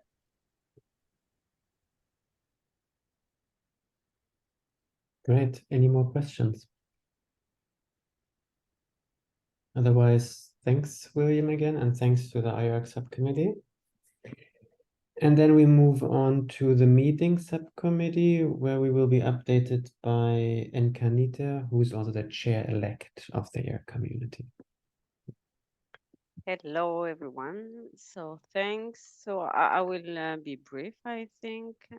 So the goal of the meeting subcommittee is to initiate and to run and plan well, to plan and run AIRR-C meetings mainly, but also to support any initiative from the AIRR community members within working groups to organize an ad hoc meeting on the purpose they are interested. And as such, one of our first achievement this year is the organization of this meeting, which is the Zooming to the community meeting that the first one was a couple of years ago, and now it's in collaboration with the Diagnostic Working Group for the second session.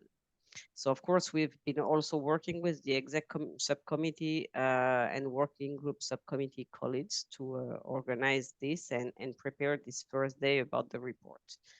Importantly, as highlighted by Victor just now, 116 people registered to this Zooming meeting, so I think it's quite good, as it was the case for the previous one. So our second achievement is the organization of the AIRR Community in-person meeting, which would be number 7, with general titles about, which is learnings and perspectives. So Victor already said, the venue is secured in Porto, Portugal, thanks to Arthur and Ademar from Inenstec, with who we've been dealing with for the venue. The date is already set, so please put the dates on your calendar and don't forget about being present. And the way we are organizing it is the way we've been organizing the previous one. So there will be the session, the progress report session, as well as the scientific session. But this time we thought maybe to mix a bit these different sessions so that it's not a full day of report and then going to the scientific, just to mix a bit and see if it turns different. We also thought about organizing 2 workshops in addition to our traditional software tools like demo. So stay tuned, because some of you are going to be contacted for that. And we hopefully will have our student mentoring session that also needs some revision based on what we did at the previous one. So far we have 2 sessions, the scientific session that are for which we already have ideas of speakers, the basic and biomedical session, and also 2 challenge sessions. So this year the challenge sessions will be about machine learning and Germline, because, and I think what we've been hearing so far makes sense on the choice of those 2 sessions to be at the core of our next meeting. And importantly, we already have 3 keynote speakers that were confirmed, which is very good. For 3 of the 4 sessions, we initially had the 4 keynote speakers confirmed, but one had to decline a couple of months ago, so we need to find someone else. Another important thing is that all those meetings that we are organizing, they are advertised on the website, and this is thanks to the communication subcommittee. So we are also working with them to make this advertised, and more will come soon. Challenges. So I think it's the common challenge of most working groups and subcommittee are suffering, which is we have a lot of things to do and we are few people. So we need volunteers for whatever task, organization, scientific brainstorming on some particular sessions, student mentoring, tutorials, whatever. So any ideas and any volunteers are really welcome, and so please just send an email to the email that is on the web page. So upcoming activities, continue working on the organization, so save the date. I already said we have 12 speakers identified for the different sessions, and they need to be invited, and this should hopefully start soon. We will also have to recruit sponsors, and we've been already contacted by different companies that are willing to be present and to sponsor the meeting, so which is good in terms of visibility of the community and what they can get out of our meeting. So that's good, I think. And the special events planning are also something that we need to work on, and for that we also need volunteers. And that's all. Thanks, Encarnita. So much work.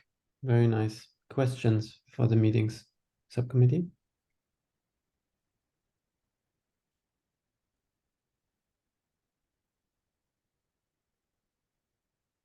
Jamie. Yeah, just a question real quick. Is this going to be a hybrid meeting? So if people can't afford to go to Porto, they'll be able to, and if so, what things will they, will people be able to, you know, like poster sessions might be a little hard. So No, I'm just wondering. Yeah, poster session, yeah, would be hard. The only thing is that using the Wova platform, eventually we can share the posters, but it's not going to be a real time poster session. But yeah, hybrid is possible. I mean, we already did it in San Diego. It's feasible. And for, I think, most of the session, like the workshop, even the tutorials, we already did it. So that's things, those are things that we need to check back with the Porto venue, just to ensure that everything is fine. But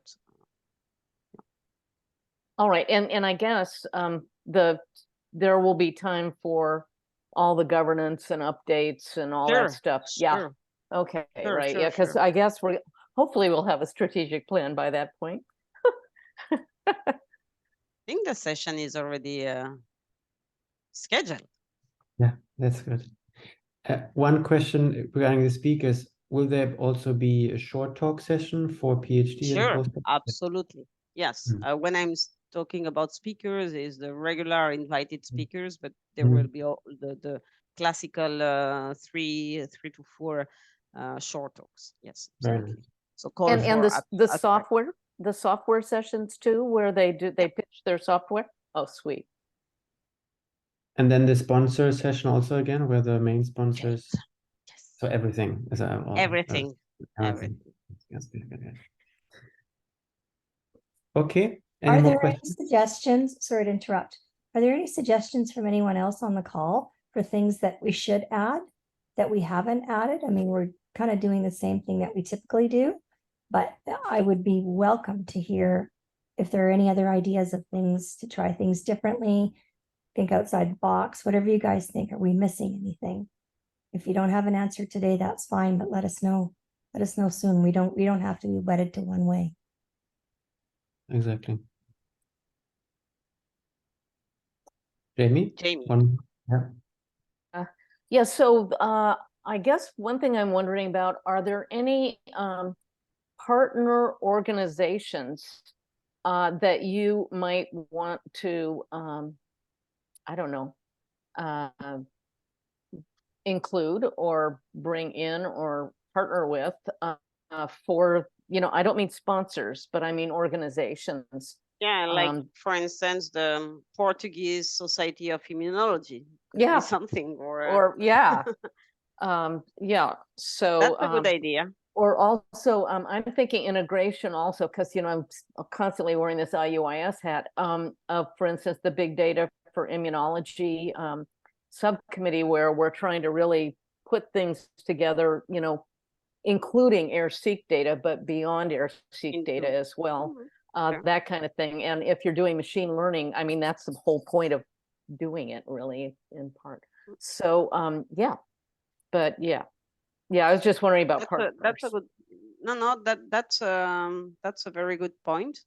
And I mean, as Pam said, let's brainstorm about this. And if you have any suggestion of communities or organization that you think would be interested in hosting part of the meeting, why not? That means maybe in terms of program, we will have to revise the program because we need to have some space for them. And when I said program or planning, maybe some sessions should be just skipped to leave. Yeah, I like your idea of the Portuguese thing, but I guess I would take it a little further and say, what about the European Federation? Because this is our European meeting potentially, and I think Christian is kind of involved with that. So I'm calling Christian out. He probably is like, don't say my name. But anyway, yeah. That's a good idea. Yeah, we'll discuss this. Yeah. And don't forget that the European Federation can be a sponsor, and they have prizes also that we can give to very high profile speakers. And then this pays for their flights. So we did this once for a Norwegian meeting or for the Scandinavian meeting for immunology. Yeah. But they also can then, for instance, advertise the meeting in the IUIS newsletter. It goes out to all the societies, and you can actually go to the societies and say, we're doing this. What do you think? Or could you support this, or talk to your people about it, or whatever. And it might be a way that we can advertise some of the things that we've got out there that we really want to increase the uptake on. Great.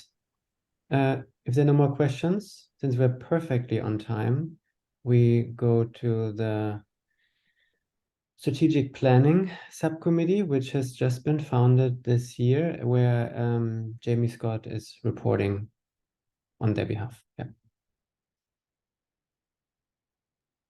Thank you. So we actually have this 10-minute session, and then we have a 30-minute, I'm just going to call it a brainstorming session, where I'm hoping we can get ideas from the participants. So this subcommittee was established, as it says here in the slide, by the executive with the goal of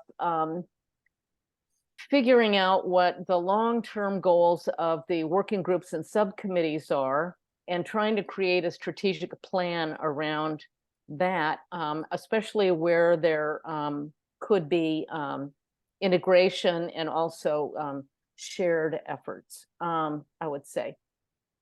And the committee membership is listed there. I have another slide with pictures on it from that. Yeah, and so far we've met 3 times since we began in June.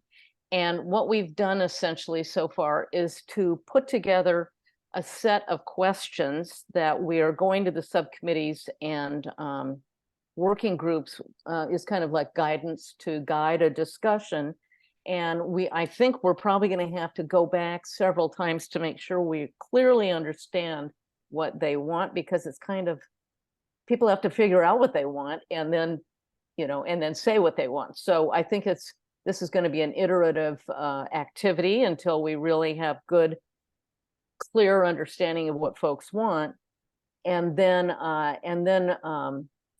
at that point, the responses will be then analyzed, and we'll try to put these together in some overarching themes that we see, and also specific things that are necessary for the working groups and subcommittees. And then finally, there are challenges and future directions, but I think I'm going to go to this site here. I don't know if I can do this. Can you click on that, and that'll get us into those slides of yours? Thank you.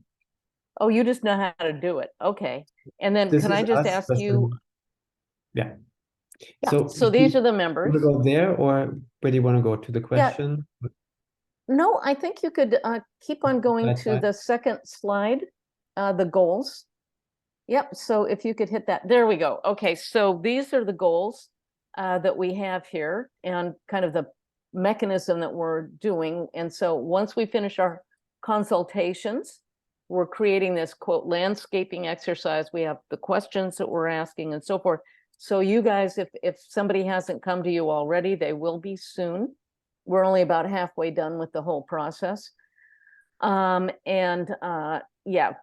once we get our feedback from the working groups and subcommittees, we'll probably be going to quote outside stakeholders and discussing things with them. Then we'll draft a preliminary report, which we'll take to the executive, who will no doubt ask for more information or whatever. And then finally, once this is a vetted report, we'll present it to the General Assembly at the Porto meeting. Are there any questions about this? Because I'm just going to turn this into our 30-minute session, essentially. Yeah, just butt in at any time if you have questions. Okay, so could you go to the next slide? So here are the consultation questions, and Victor's very nicely highlighted them. And I don't want to go into them too much, but again, we're only about halfway through. We've talked about half of the committees and subgroups, but subcommittees and working groups, but not all of them. So one of the things that has come up a lot is, what about the AIRR-C brand, and how can we get our name out there more and get more uptake of our standards and repositories and all. Another thing is dissemination, and so how are the working groups and subcommittees actually disseminating things? And you've already heard a lot of this. And what are some challenges in doing that for them? And then a big thing again is this idea of implementing or adopting standards and protocols that we desire. And we're going to need to partner with people to do this, I think, and so forth.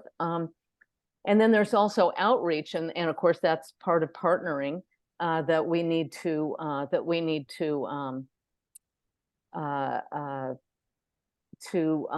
work on. But also we're doing huge outreach efforts, especially by things like the communications and meetings committees and so forth. And then also, at least for the working groups, what is their endpoint? Like, when they get to a certain point, then they're done. Like, how do they see the final goal for themselves, and maybe what they would become afterwards, or would they dissolve or whatever? But we really want to kind of be a little bit focused on these final goals. And then also, what is the benefit of being on the working group to the members of the AIR community? Are they getting something out of this? So we wanted to see Noah, one of our committee members. I thought that was a really great, insightful question. Anyway, so as I said, half of the consultations have been completed, and then we'll analyze the responses and go through the process I just mentioned. Are there any questions about this? Okay, and so now we're going to kind of move on, I hope, to a brainstorming thing. And we had kind of like 3 things that we came up with, because we're halfway done, so we do have some idea of what's going on for people. And so what I've done here is to kind of list 6 different things, and to give a couple of examples of how we're already working on the particular issue. And then I'm hoping that when you see those examples, then you might say, oh yeah, well, that makes me think that in our group we could do X.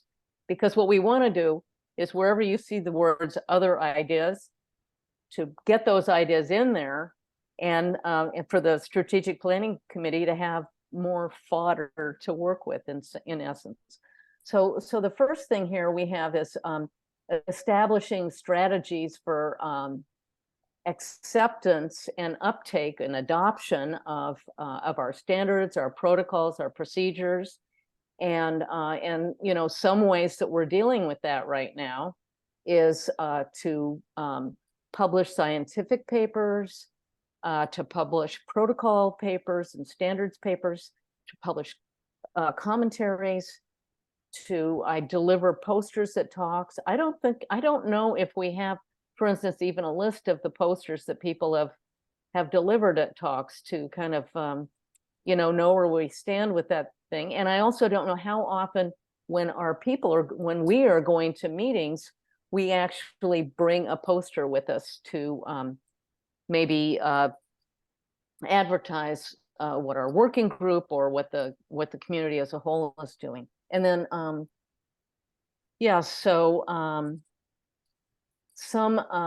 then we, for instance, have some groups, but even not all groups in the AIRR community have been, for instance, submitting data to the AIRR Data Commons. So those are a couple of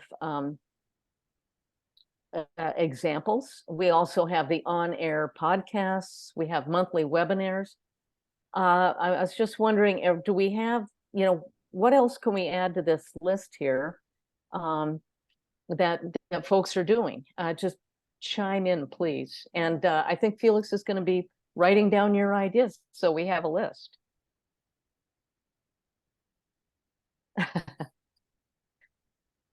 So I dumped it in the chat. Sorry. And Carnita had her hand up. Go ahead, and Carnita. Oh, okay. Go ahead. I was just wondering if we had an AIRR-C summary slide that people could use for their PowerPoints, like for their talks, if we have a PowerPoint slide, because a whole poster is kind of a heavy lift, right? But if you do something where you give a talk and you want to reference the AIRR community, is there a nice slide that we can provide? And maybe the communications committee has already done this, but maybe we can update it or something. Just throwing that out there. That's great. Yeah, and so for the summary slide, I think the infographic that the comms committee made works really well. So I used it in my previous talk, and I think it gives a good overview of yeah. And Victor, talk about walk us through what you would do at a meeting. When you say you present this, how do you fit it into your talk or whatever? It's mostly at the end, and then I tell because companies are really interested in standards, and they want things to be standardized, and they don't know how. And our AIRR standards are one way to do that. But what I do before I show the slide is I ask in the audience how many know AIRR community, and especially at industry-heavy talks, 10% of the hands go up. So it's very few hands. So, and I think that's a problem for us, because these are actually our users, as our should be users. Yeah. And what kind of meetings are you going to, for instance, as well? Just PEGs, so for example, protein engineering PEGs. I was just at the Fair Journey antibody series, where a lot of antibody companies are coming to, and all the the Pfizer, the AstraZeneca, blah blah blah, and very few of them know about the AIRR community. Yeah. But 10% maybe isn't that hard. I mean, it's not great, but it's something to work with. I mean, it should be more. Yeah. I mean, they're all working on antibodies, right? Yeah. Yeah. Something to work with. Well, yeah. And Carnita? Yes, I had it was a different orientation, but just on this, I'm not reaching out that many companies as Victor, but mainly I think using advertisement of the AIRR community within university students. So when teaching, particularly on repertoire, especially Master 2 students, those that eventually are that might go to some labs, do some research, more and more are studying AIRR's data in different ways. So usually I'm advertising all the repositories that we know, the standards in general, including IMGT, but to be broad, and the AIRR community. So, but I think, yes, I did my own slides on that. So with the website and such kind of things, and probably having one standardized thing would be nice, like what you just mentioned, Victor. The other point I had is that I think this is something we already discussed many times in terms of trying to make things adopted, or what about journals? So are we able, can we try to outreach scientific journals just to spread the word about the community, and to include this not as a reviewing parameter, but at least for them to know, and to include this in to make them aware? Is that something that could be done? I don't really know how to do that with journals. I do know that, for instance, the Frontiers in Immunology is an IUIS journal, and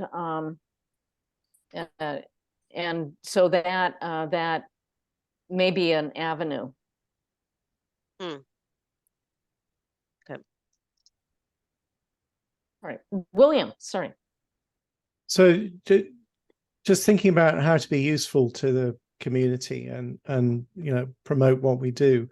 The Slack channel hasn't been mentioned yet, and I think that's a very useful resource for people and a visible presence of the community. And one thing that Victor used to put a lot of work in, and I know why you don't do it any longer, Victor, it must be a lot of work, is there's an interesting papers channel there. And I think that that's a really useful resource. It's a problem it scrolls on chat, but at least it's there for a while. And I wonder whether we could overcome our issue with self-publicity and just encourage people when they write a paper to stick it into the channel.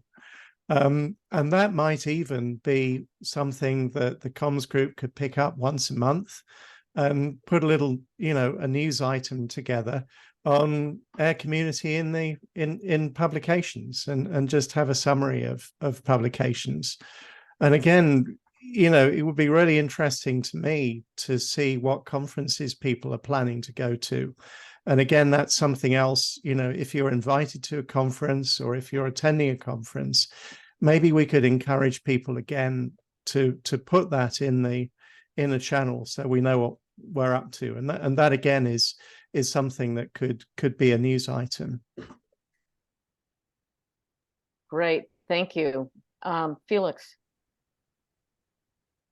I think the comms committee wrote something on the AIR Data Commons, a summary one-pager, and maybe Kira helped working on that. I mean, that could be sent around to IUIS and stuff. I didn't know where that was.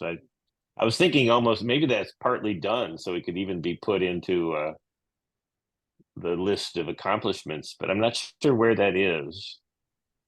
I'm not sure I'm following what you're thinking. Really? Is it the info? I mean, we have sorry, not the infographic. Maybe it was something you wrote for the website, for the AIR Community website, but it was a description of the AIR Data Commons, encouraging people to. Oh yeah, that was a recent news article. Okay, yeah, but that could be sent out to IUIS and sent out to AAI or whatever. So I mean, I'd be happy to work on that. It's almost like, okay. I think so. It's a new idea, I guess, in that write-up could be sent out as publicity. Adele just posted the link in the chat for that particular. Oh, okay, cool. Yeah, I can help with that. So that's a great idea, is that a lot of us are members, like we're members of the Canadian Society for Immunology and the AAI and stuff like that, and we can ask them to as members to take up advertisements for our meetings and so forth. Then no reason why we can't. So I think going through member societies can be helpful. Brian. Yeah, I was just going to mention, I think following up to maybe it was William. So we tweet about, so sorry we're using Twitter as a platform for this, but we tweet about both publications that cite the AIR Data Commons on a regular basis, and we tweet about new data sets that go into the AIR Data Commons. And usually those are retweeted by the AIR community. We always mention the AIR community in those. So that activity is already happening at some level. Yeah, you're gonna have to talk about X though. Yeah, it would be great, Brian, if you could also post this on the Slack channel, I think, because this is slightly different audiences. Okay, yeah, true. Felix? Well, let's move on to the next item here, and these are kind of overlapping a bit. But so this is improving And this is something that Nina brought up, and we thought it was a great that this is true of everyone. So this is within the AIR community. How can we improve communication among the working groups and subcommittees so they kind of get a better idea of what everybody's doing? And it's like, oh yeah, that's something I care about, and maybe can communicate and also integrate more, and maybe even evolve ourselves. So so one thing is, this strategic planning process is trying to do this integration, but we'd love to hear more suggestions. Yeah, and Carnita. So I think this meeting is quite good for that. And this report, although we all think reporting is boring, but I think what was highlighted through the different presentation is that first, I think many working groups have the same goal. We heard about machine learning from biological resources perspective, software perspective, data repository perspective. So that deals with already many working groups. So I think maybe we should just rethink about what we want to do as a community. What are the goals of the community, and what are the needs in the field that the community could help working on, and then redefine maybe the goals of the different working groups. That's one thing. I think this is a wonderful idea. Let me just interject. I'm sorry I shouldn't, but I'm going to anyway. I think it's a wonderful idea, and that you brought up AI and machine learning, because that is going to be a session. So maybe that's something over the next few months, the working groups and subcommittee people, how can we get together? Should we, I hate to say it, try to put something together maybe through the meetings committee to really start thinking about how we can integrate on this issue? It's just an idea. I don't know, but and Carnita, brilliant.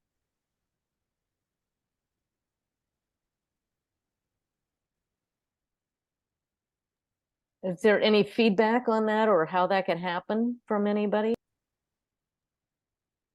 In the past, the executive subcommittee has hosted the working groups and subcommittees in these regular sort of or semi-regular reports of what the working groups are doing, which also I think sort of tries to get at this.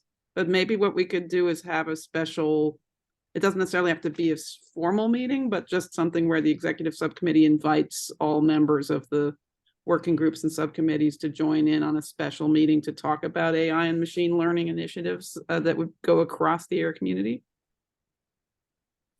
Just a thought. That sounds really excellent, because I think one of the problems is outreach. In other words, it's great to say, well, someday we'll talk to each other, but somebody needs to kind of throw folks together a little bit and then say, now let's have a conversation. I have a question. It's Pam, or an idea. So as Nina mentioned, in the past, we have twice a year, we have these exec co-lead meetings with the exec and all the working group and subcommittee co-leads. And this particular time, this is one of those meetings, but we made it public. We invited the whole community, not just the working group co-leads, subcommittee co-leads and exec. Is this something that you'd like to do again? Would you rather have it be public so that more people can join and more of the sharing can happen? I mean, like I say, this meeting is a little longer than what we normally do, but it's very much the same. It's just that we've Zoomed it rather than just having it with the smaller group. I don't know if this is an idea, but certainly something we can do. The next one would be February.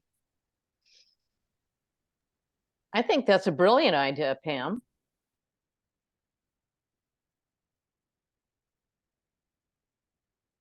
Okay, folks, everybody that's listening, raise your hand on the reactions if you think it's what Pam's suggesting is a good idea. I like that. There's a thumbs up. I'm putting my thumb up just so people can get Pam can get a view of, is this a good idea? Do we want to do this again and have this discussion, maybe more focused. And I can't see all 30 participants. We've lost a few, but okay, Pam, are you getting an idea of? Yeah, sure. I mean, we'll bring it up. We'll talk about it. I can't think off the top of my head why not to, but you know, maybe there's something that I'm missing, but it's just an idea. It's we're not trying to be private. We just trying to stop people from having so many meetings. But if people want to attend, hey, why not? More the merrier. It's just good sharing, right? Today's certainly an example of that. I totally agree. All right, are there any more input about the improving communications within the AIR community? Okay, and now you can imagine. Oh, sorry, Felix. Sorry, my husband. Oh no, I was just voting for that Pam suggestion. Sorry. Yeah, Pam, thank you for that. That's really helpful. Yeah, so now we're talking more not within ourselves, but outside. Who can we partner with to help us, because our cause is kind of their cause? And you know, IG Blast is a partner, for instance, you know, the IUIS nomenclature subcommittee, and even QAS, quality assessment and standardization. But can we think of any other folks that really share our, you know, the FAIR approach, and maybe even incorporating other kinds of data along with repertoire data? Yeah. Oh, Felix. Okay. Sorry. Well, maybe this isn't exactly the right place, but I know iReceptor has worked really successfully with the type 1 diabetes consortium. So I think sometimes the AIR community suffers. You know, we can work in infectious diseases, and we can work in autoimmune disease, and we can work in cancer, and we can work in this, and we can work in that. And we sometimes get too distributed. And so I know we've made some real progress with this type 1 diabetes consortium. We're talking to people about a flu consortium. So just some sort of, they're not as formal as maybe what you're looking for, but find kind of getting disease specific groups together who want to contribute to the AIR data commons and the AIR community. I'm going to put in the type 1 diabetes as one successful approach. Thank you, Felix. And Carnita. I think your suggestion for the meeting could apply to this also, like trying to outreach the immunology societies, France, Norway, whatever society, and see with them also to, well, advertise and to promote the need for standards. Well, and let me point something out about IUIS that's dysfunctional and stupid. But we as society members, so if you're a member of the, I don't know, French Society for Immunology, and even taking it up to the European Federation, or me, I'm, you know, in Canada and the US. And the idea is that you can go to these folks and say, we want this to happen. Because the thing that IUS does not do is they do not take an initiative and then ask all of their members if they support it or not. And yet the mechanism, the possibility of that is there to ask for a mandate. And as a result, nobody goes to IUIS and asks them their opinion on anything because they don't use the societies. So I'm just saying we can use it through IUIS, but we can also go through our member societies and say, we want to see this happening all over the world, right? You know, so so if you are a member of an immunology society, and by the way, grad students and postdocs, typically that is free, you can tell them what you know, go to their committees and tell them what you want.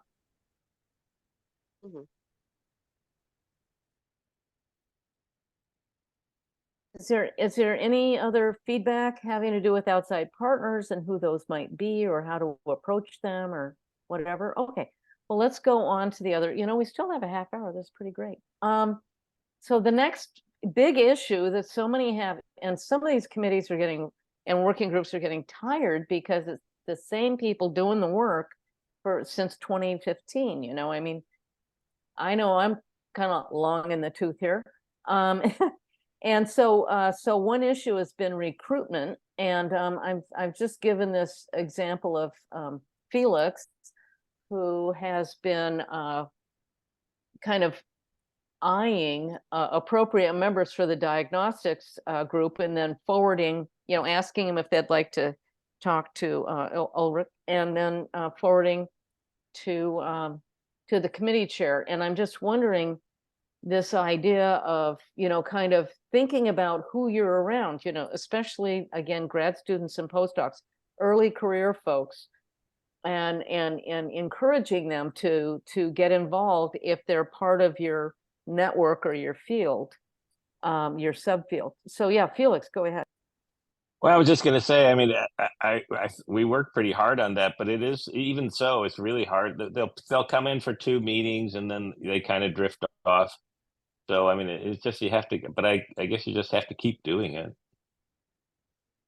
Well, so do you think, if you don't mind my responding, but do you think that it's because they're just sitting in, but nobody is reaching out to them or mentoring them about the group? Do we need to do more mentoring within our groups for the young people? I think this was a feedback from the last the San Diego meeting, that the young people said they don't really know how to enter. Yeah. The people I have weren't really young people, but that's a good point. Yeah, it's there. That's where we need to sort of concentrate. Yeah, and maybe carve out some things that they can, you know, do to kind of learn what's going on, because it's kind of overwhelming. Exactly. So I just got a message. I just got a message on LinkedIn, someone who was on this call asking how he can get involved. So it's a, you know, and it's hard, like, where do you start, right? So what, yeah. So my suggestion. I've never followed up either. I've never gone, I mean, I must have given over 15 names. I've never gone back to these people and said, well, you know, what can we do? What did you find interesting? What did you find not interesting? I've never thought about that. Yeah. Okay, so Ulrich, and by the way, I apologize for misspelling your name.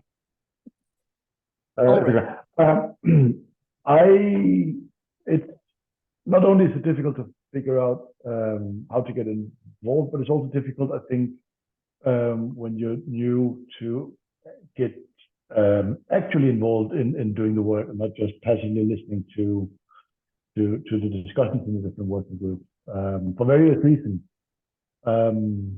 I think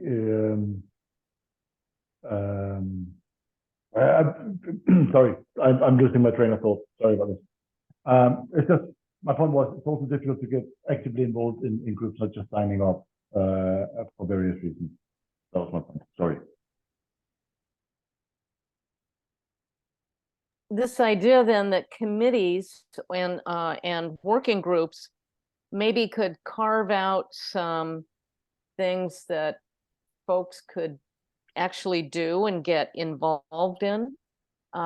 Is that something that we could, does that make sense? I mean, think about what the committees you're on. Does that even make sense? Can you see something like that happening, folks?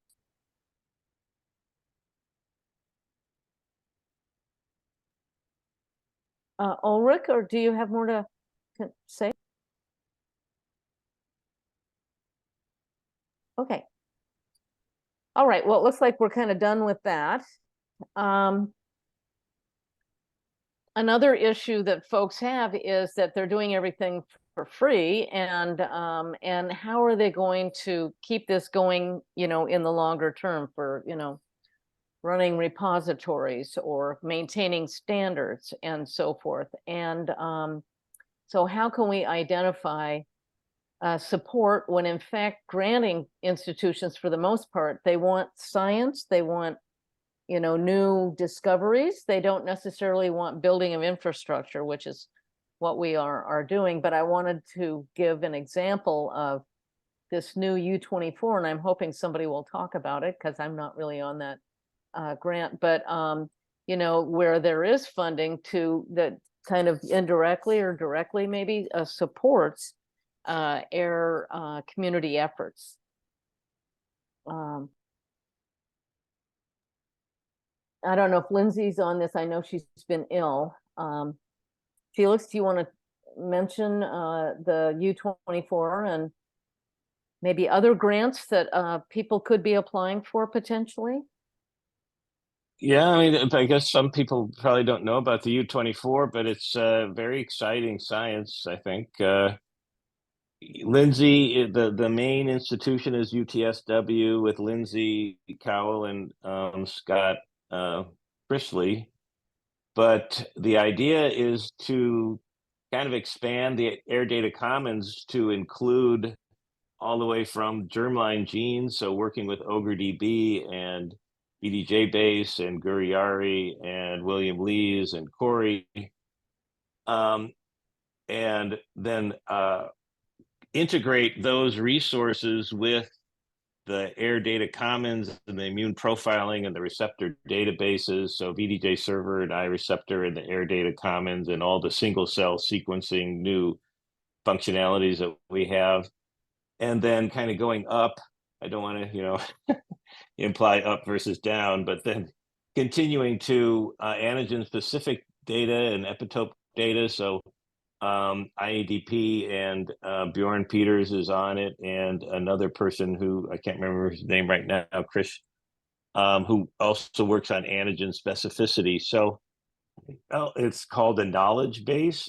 So a U24 is a big, excuse me, a big resource grant from NIH, and it's called the knowledge base. So the idea is to bring multiple databases together to create new knowledge. And so it's pretty exciting. The idea would be that somebody who typically works at the level of germline and is interested in particular genes can just go immediately and find out, well, what repertoires use that gene at a high rate, or what receptors that might include that gene. Well, go to IADB and figure out what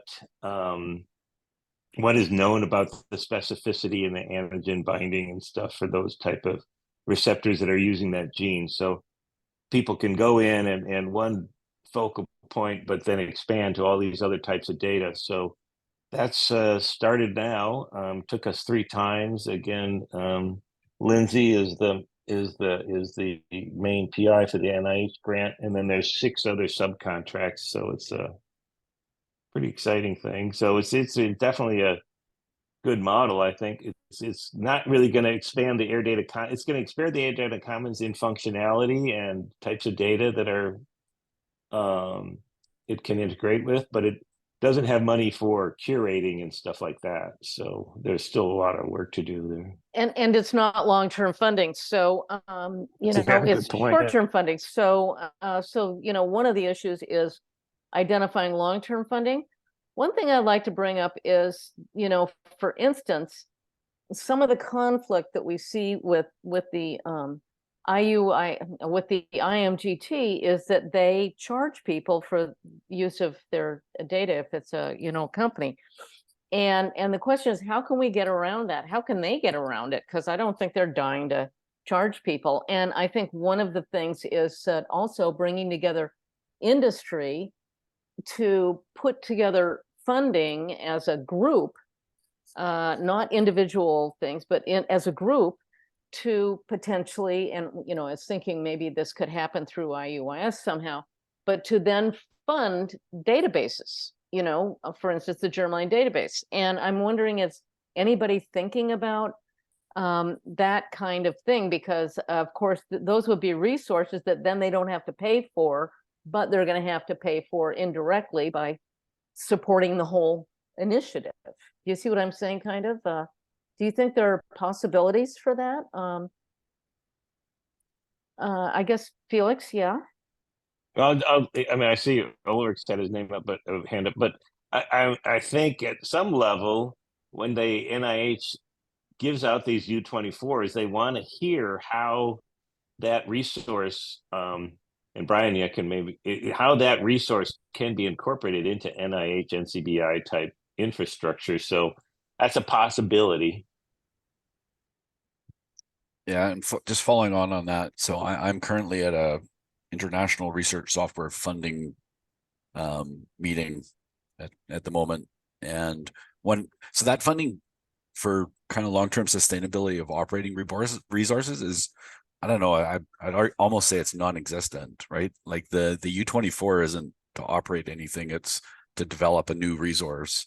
So those kinds of funding calls are, I mean, I think non-existent. And one of the big topics at this meeting is sustainability of research software and research software platforms and repositories nominally. So I mean, I think that's really hard to find that kind of money. Well, what are folks saying about it though? And again, it seems to me that if, you know, at least going through the societies to say we need this, like, you know, AAI can get on NIH's case, and the European Federation of Immunology Societies can get on the case of whoever the EU guys are that are, you know, saying we've got to have these standards and we've got to have these, you know, everything. It's ridiculous. Yeah, and I think people recognize that it's ridiculous, but figuring out how to solve it is, because this meeting is actually a funders meeting. So people from NIH and CIHR are attending this kind of meeting. People from CZI are here. Well, do me a favor and ask them, what do they define as a mandate so that they can then justify putting money into things? Because that is the feedback we've gotten from NIH before, is you don't have a mandate, there's only 100 of you. And you're like, okay, fine. And that's why, you know, going through societies is the only other alternative I can freaking think of. Have they, are they talking about that? I mean, what have they said? What are their ideas? I mean, they are, but there's so many, I mean, they don't know how to do it currently. They don't have a mechanism to fund that kind of stuff currently. There's very few funding programs that you could currently do that. So you need a new funding program, essentially. And then there's so many things to choose from, right? I think that would be NIH's argument, right? That you're small potatoes compared to others that are out there. And so, yeah, I don't know. It's complicated. I think it's happening, but it's not happening fast. So I don't know. I'm not optimistic in the short term. That's so unlike you. No, I'm kidding. Anyway. And Carnita. A quick naive question. So how can we deal with the sponsorship? So the sponsors, companies sponsoring the community, not only for the meeting organization, but for in general. So probably this is a larger topic because of our implication in tabs, but how could we eventually deal with that? Well, and I think this is where partnering comes in a big way, because again, I think you have to have enough folks behind it that they listen, if it's, you know, as opposed to just being there by yourself.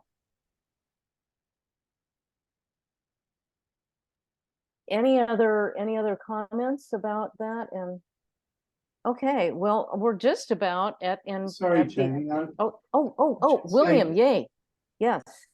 I mean, this is something that we've looked at specifically for the germline sets. And where it got to, Felix might remember this, is, you know, we talked to somebody, we talked to some knowledgeable people, I think, about how to get funding out of industry. And they said, well, you know, to raise the business case, you have to go and talk to, you know, multiple people who might want to use your data and get them to explain why and how important it is and things like that. And, you know, we're busy doing the work. And you know, it wasn't clear what the outcome would be, and it was going to take an awful lot of time. And it's not that kind of motivating for people that want to do this work to do that kind of thing. I kind of hate to say it, but you know, it is the case.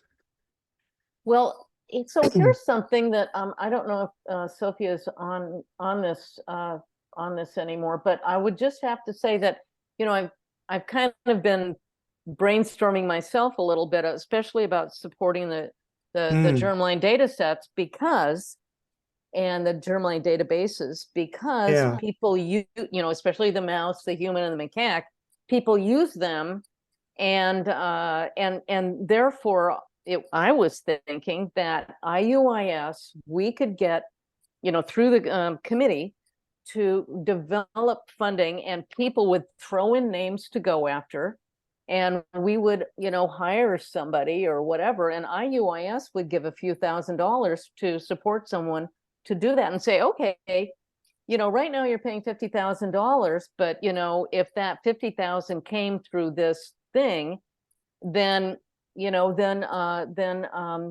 instance, IMGT would be free to not have to do all this licensing crap, which I don't think they like doing.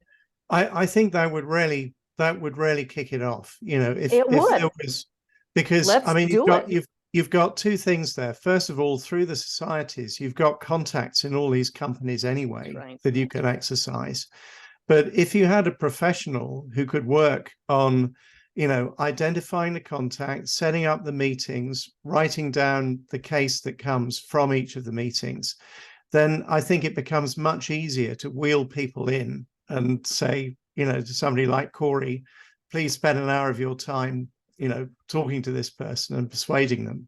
It's very hard to get people like Corey to do all the footwork, because they've got plenty of other things to do. Yeah, but we could also just set up a workshop and invite a bunch of folks that we already have, and just say, are you interested? And meanwhile, they're gonna save, like, what is it, Impicom?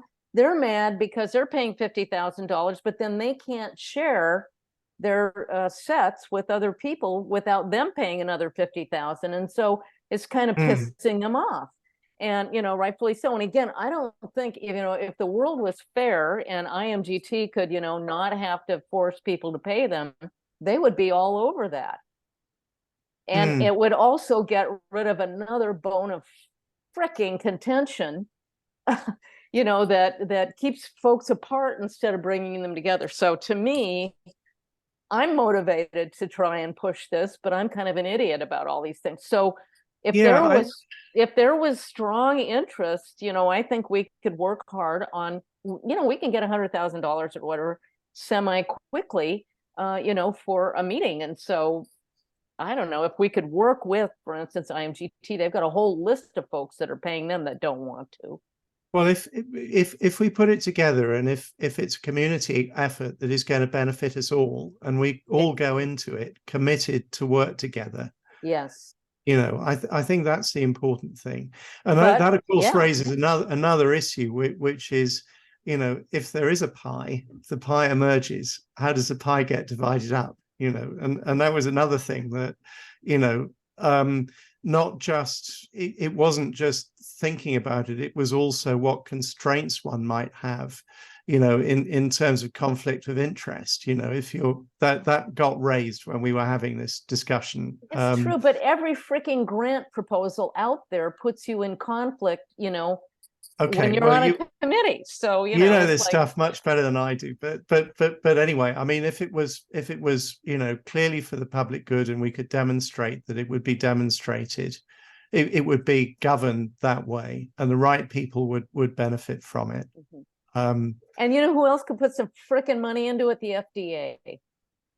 I've got another body. Antibodies out there, Anyway, the point is I keep forgetting their name, but I came across another organization that IMGT is a member of, actually, which is a group of industry people that go out to fund things where they don't have competitive issues. Yeah, I'll send it to you. Okay, but I think that would be an initiative. It's very focused. Yeah. We've already got an international committee on it, and there's huge AIRR-C. Anyway, okay, so I'll get off of that topic.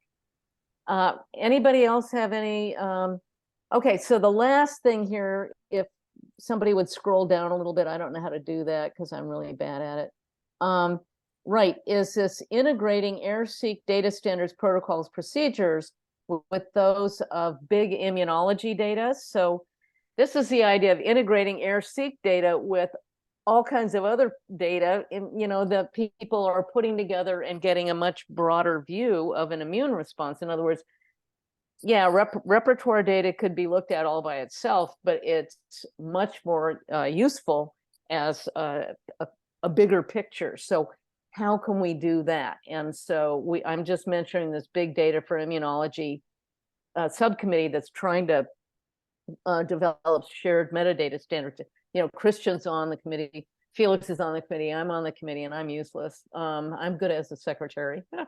But the point is, we've got, you know, it's an international subcommittee now, and we're bringing in and starting working groups with, for instance, the international, you know, what's it called, the AIRR-seq, international, I don't know, committee or whatever for the advancement of cytometry, and they have their own standards. So we're trying to get together with them and make sure everybody's standards are kind of in the same place, and the way they talk about diseases, they're using the same language and all that kind of stuff.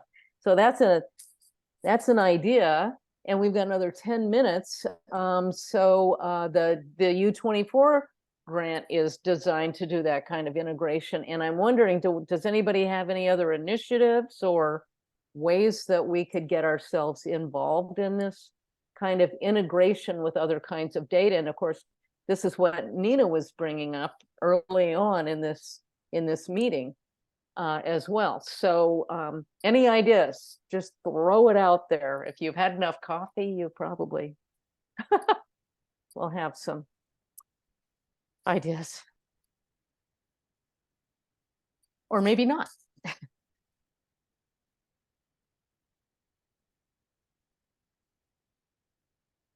Are there other communities where people are putting together this stuff? I guess Import is an example, but they're kind of a silo.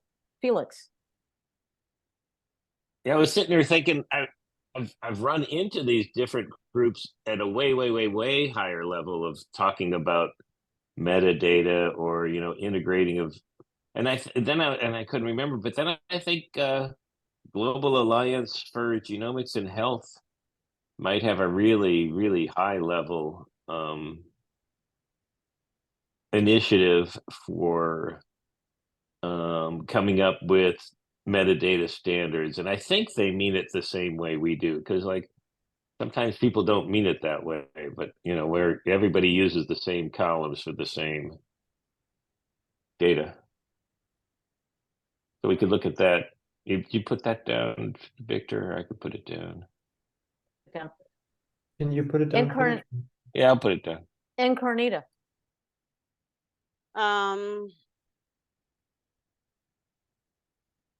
Actually, so what's your point here? Is it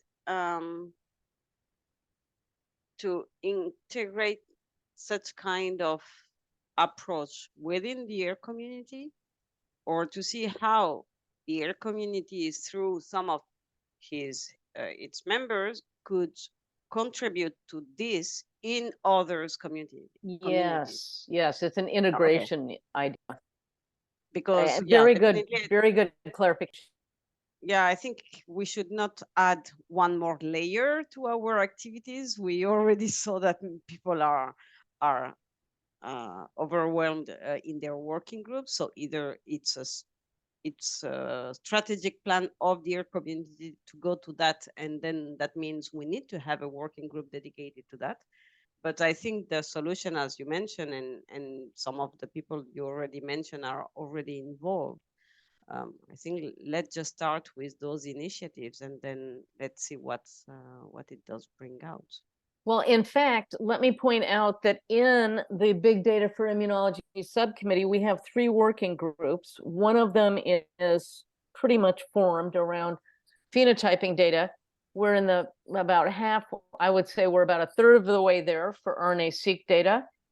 And I don't know if Christian's here or not, he might not be. But we haven't approached people in the AIR community or anywhere else to be giving the advice on how to do this. I was hoping it would be coming from standards to give advice on how to do this incorporation from their point of view. So, you know, the one that we haven't developed, you know, put the least effort into is the one that has to do with the AIR community.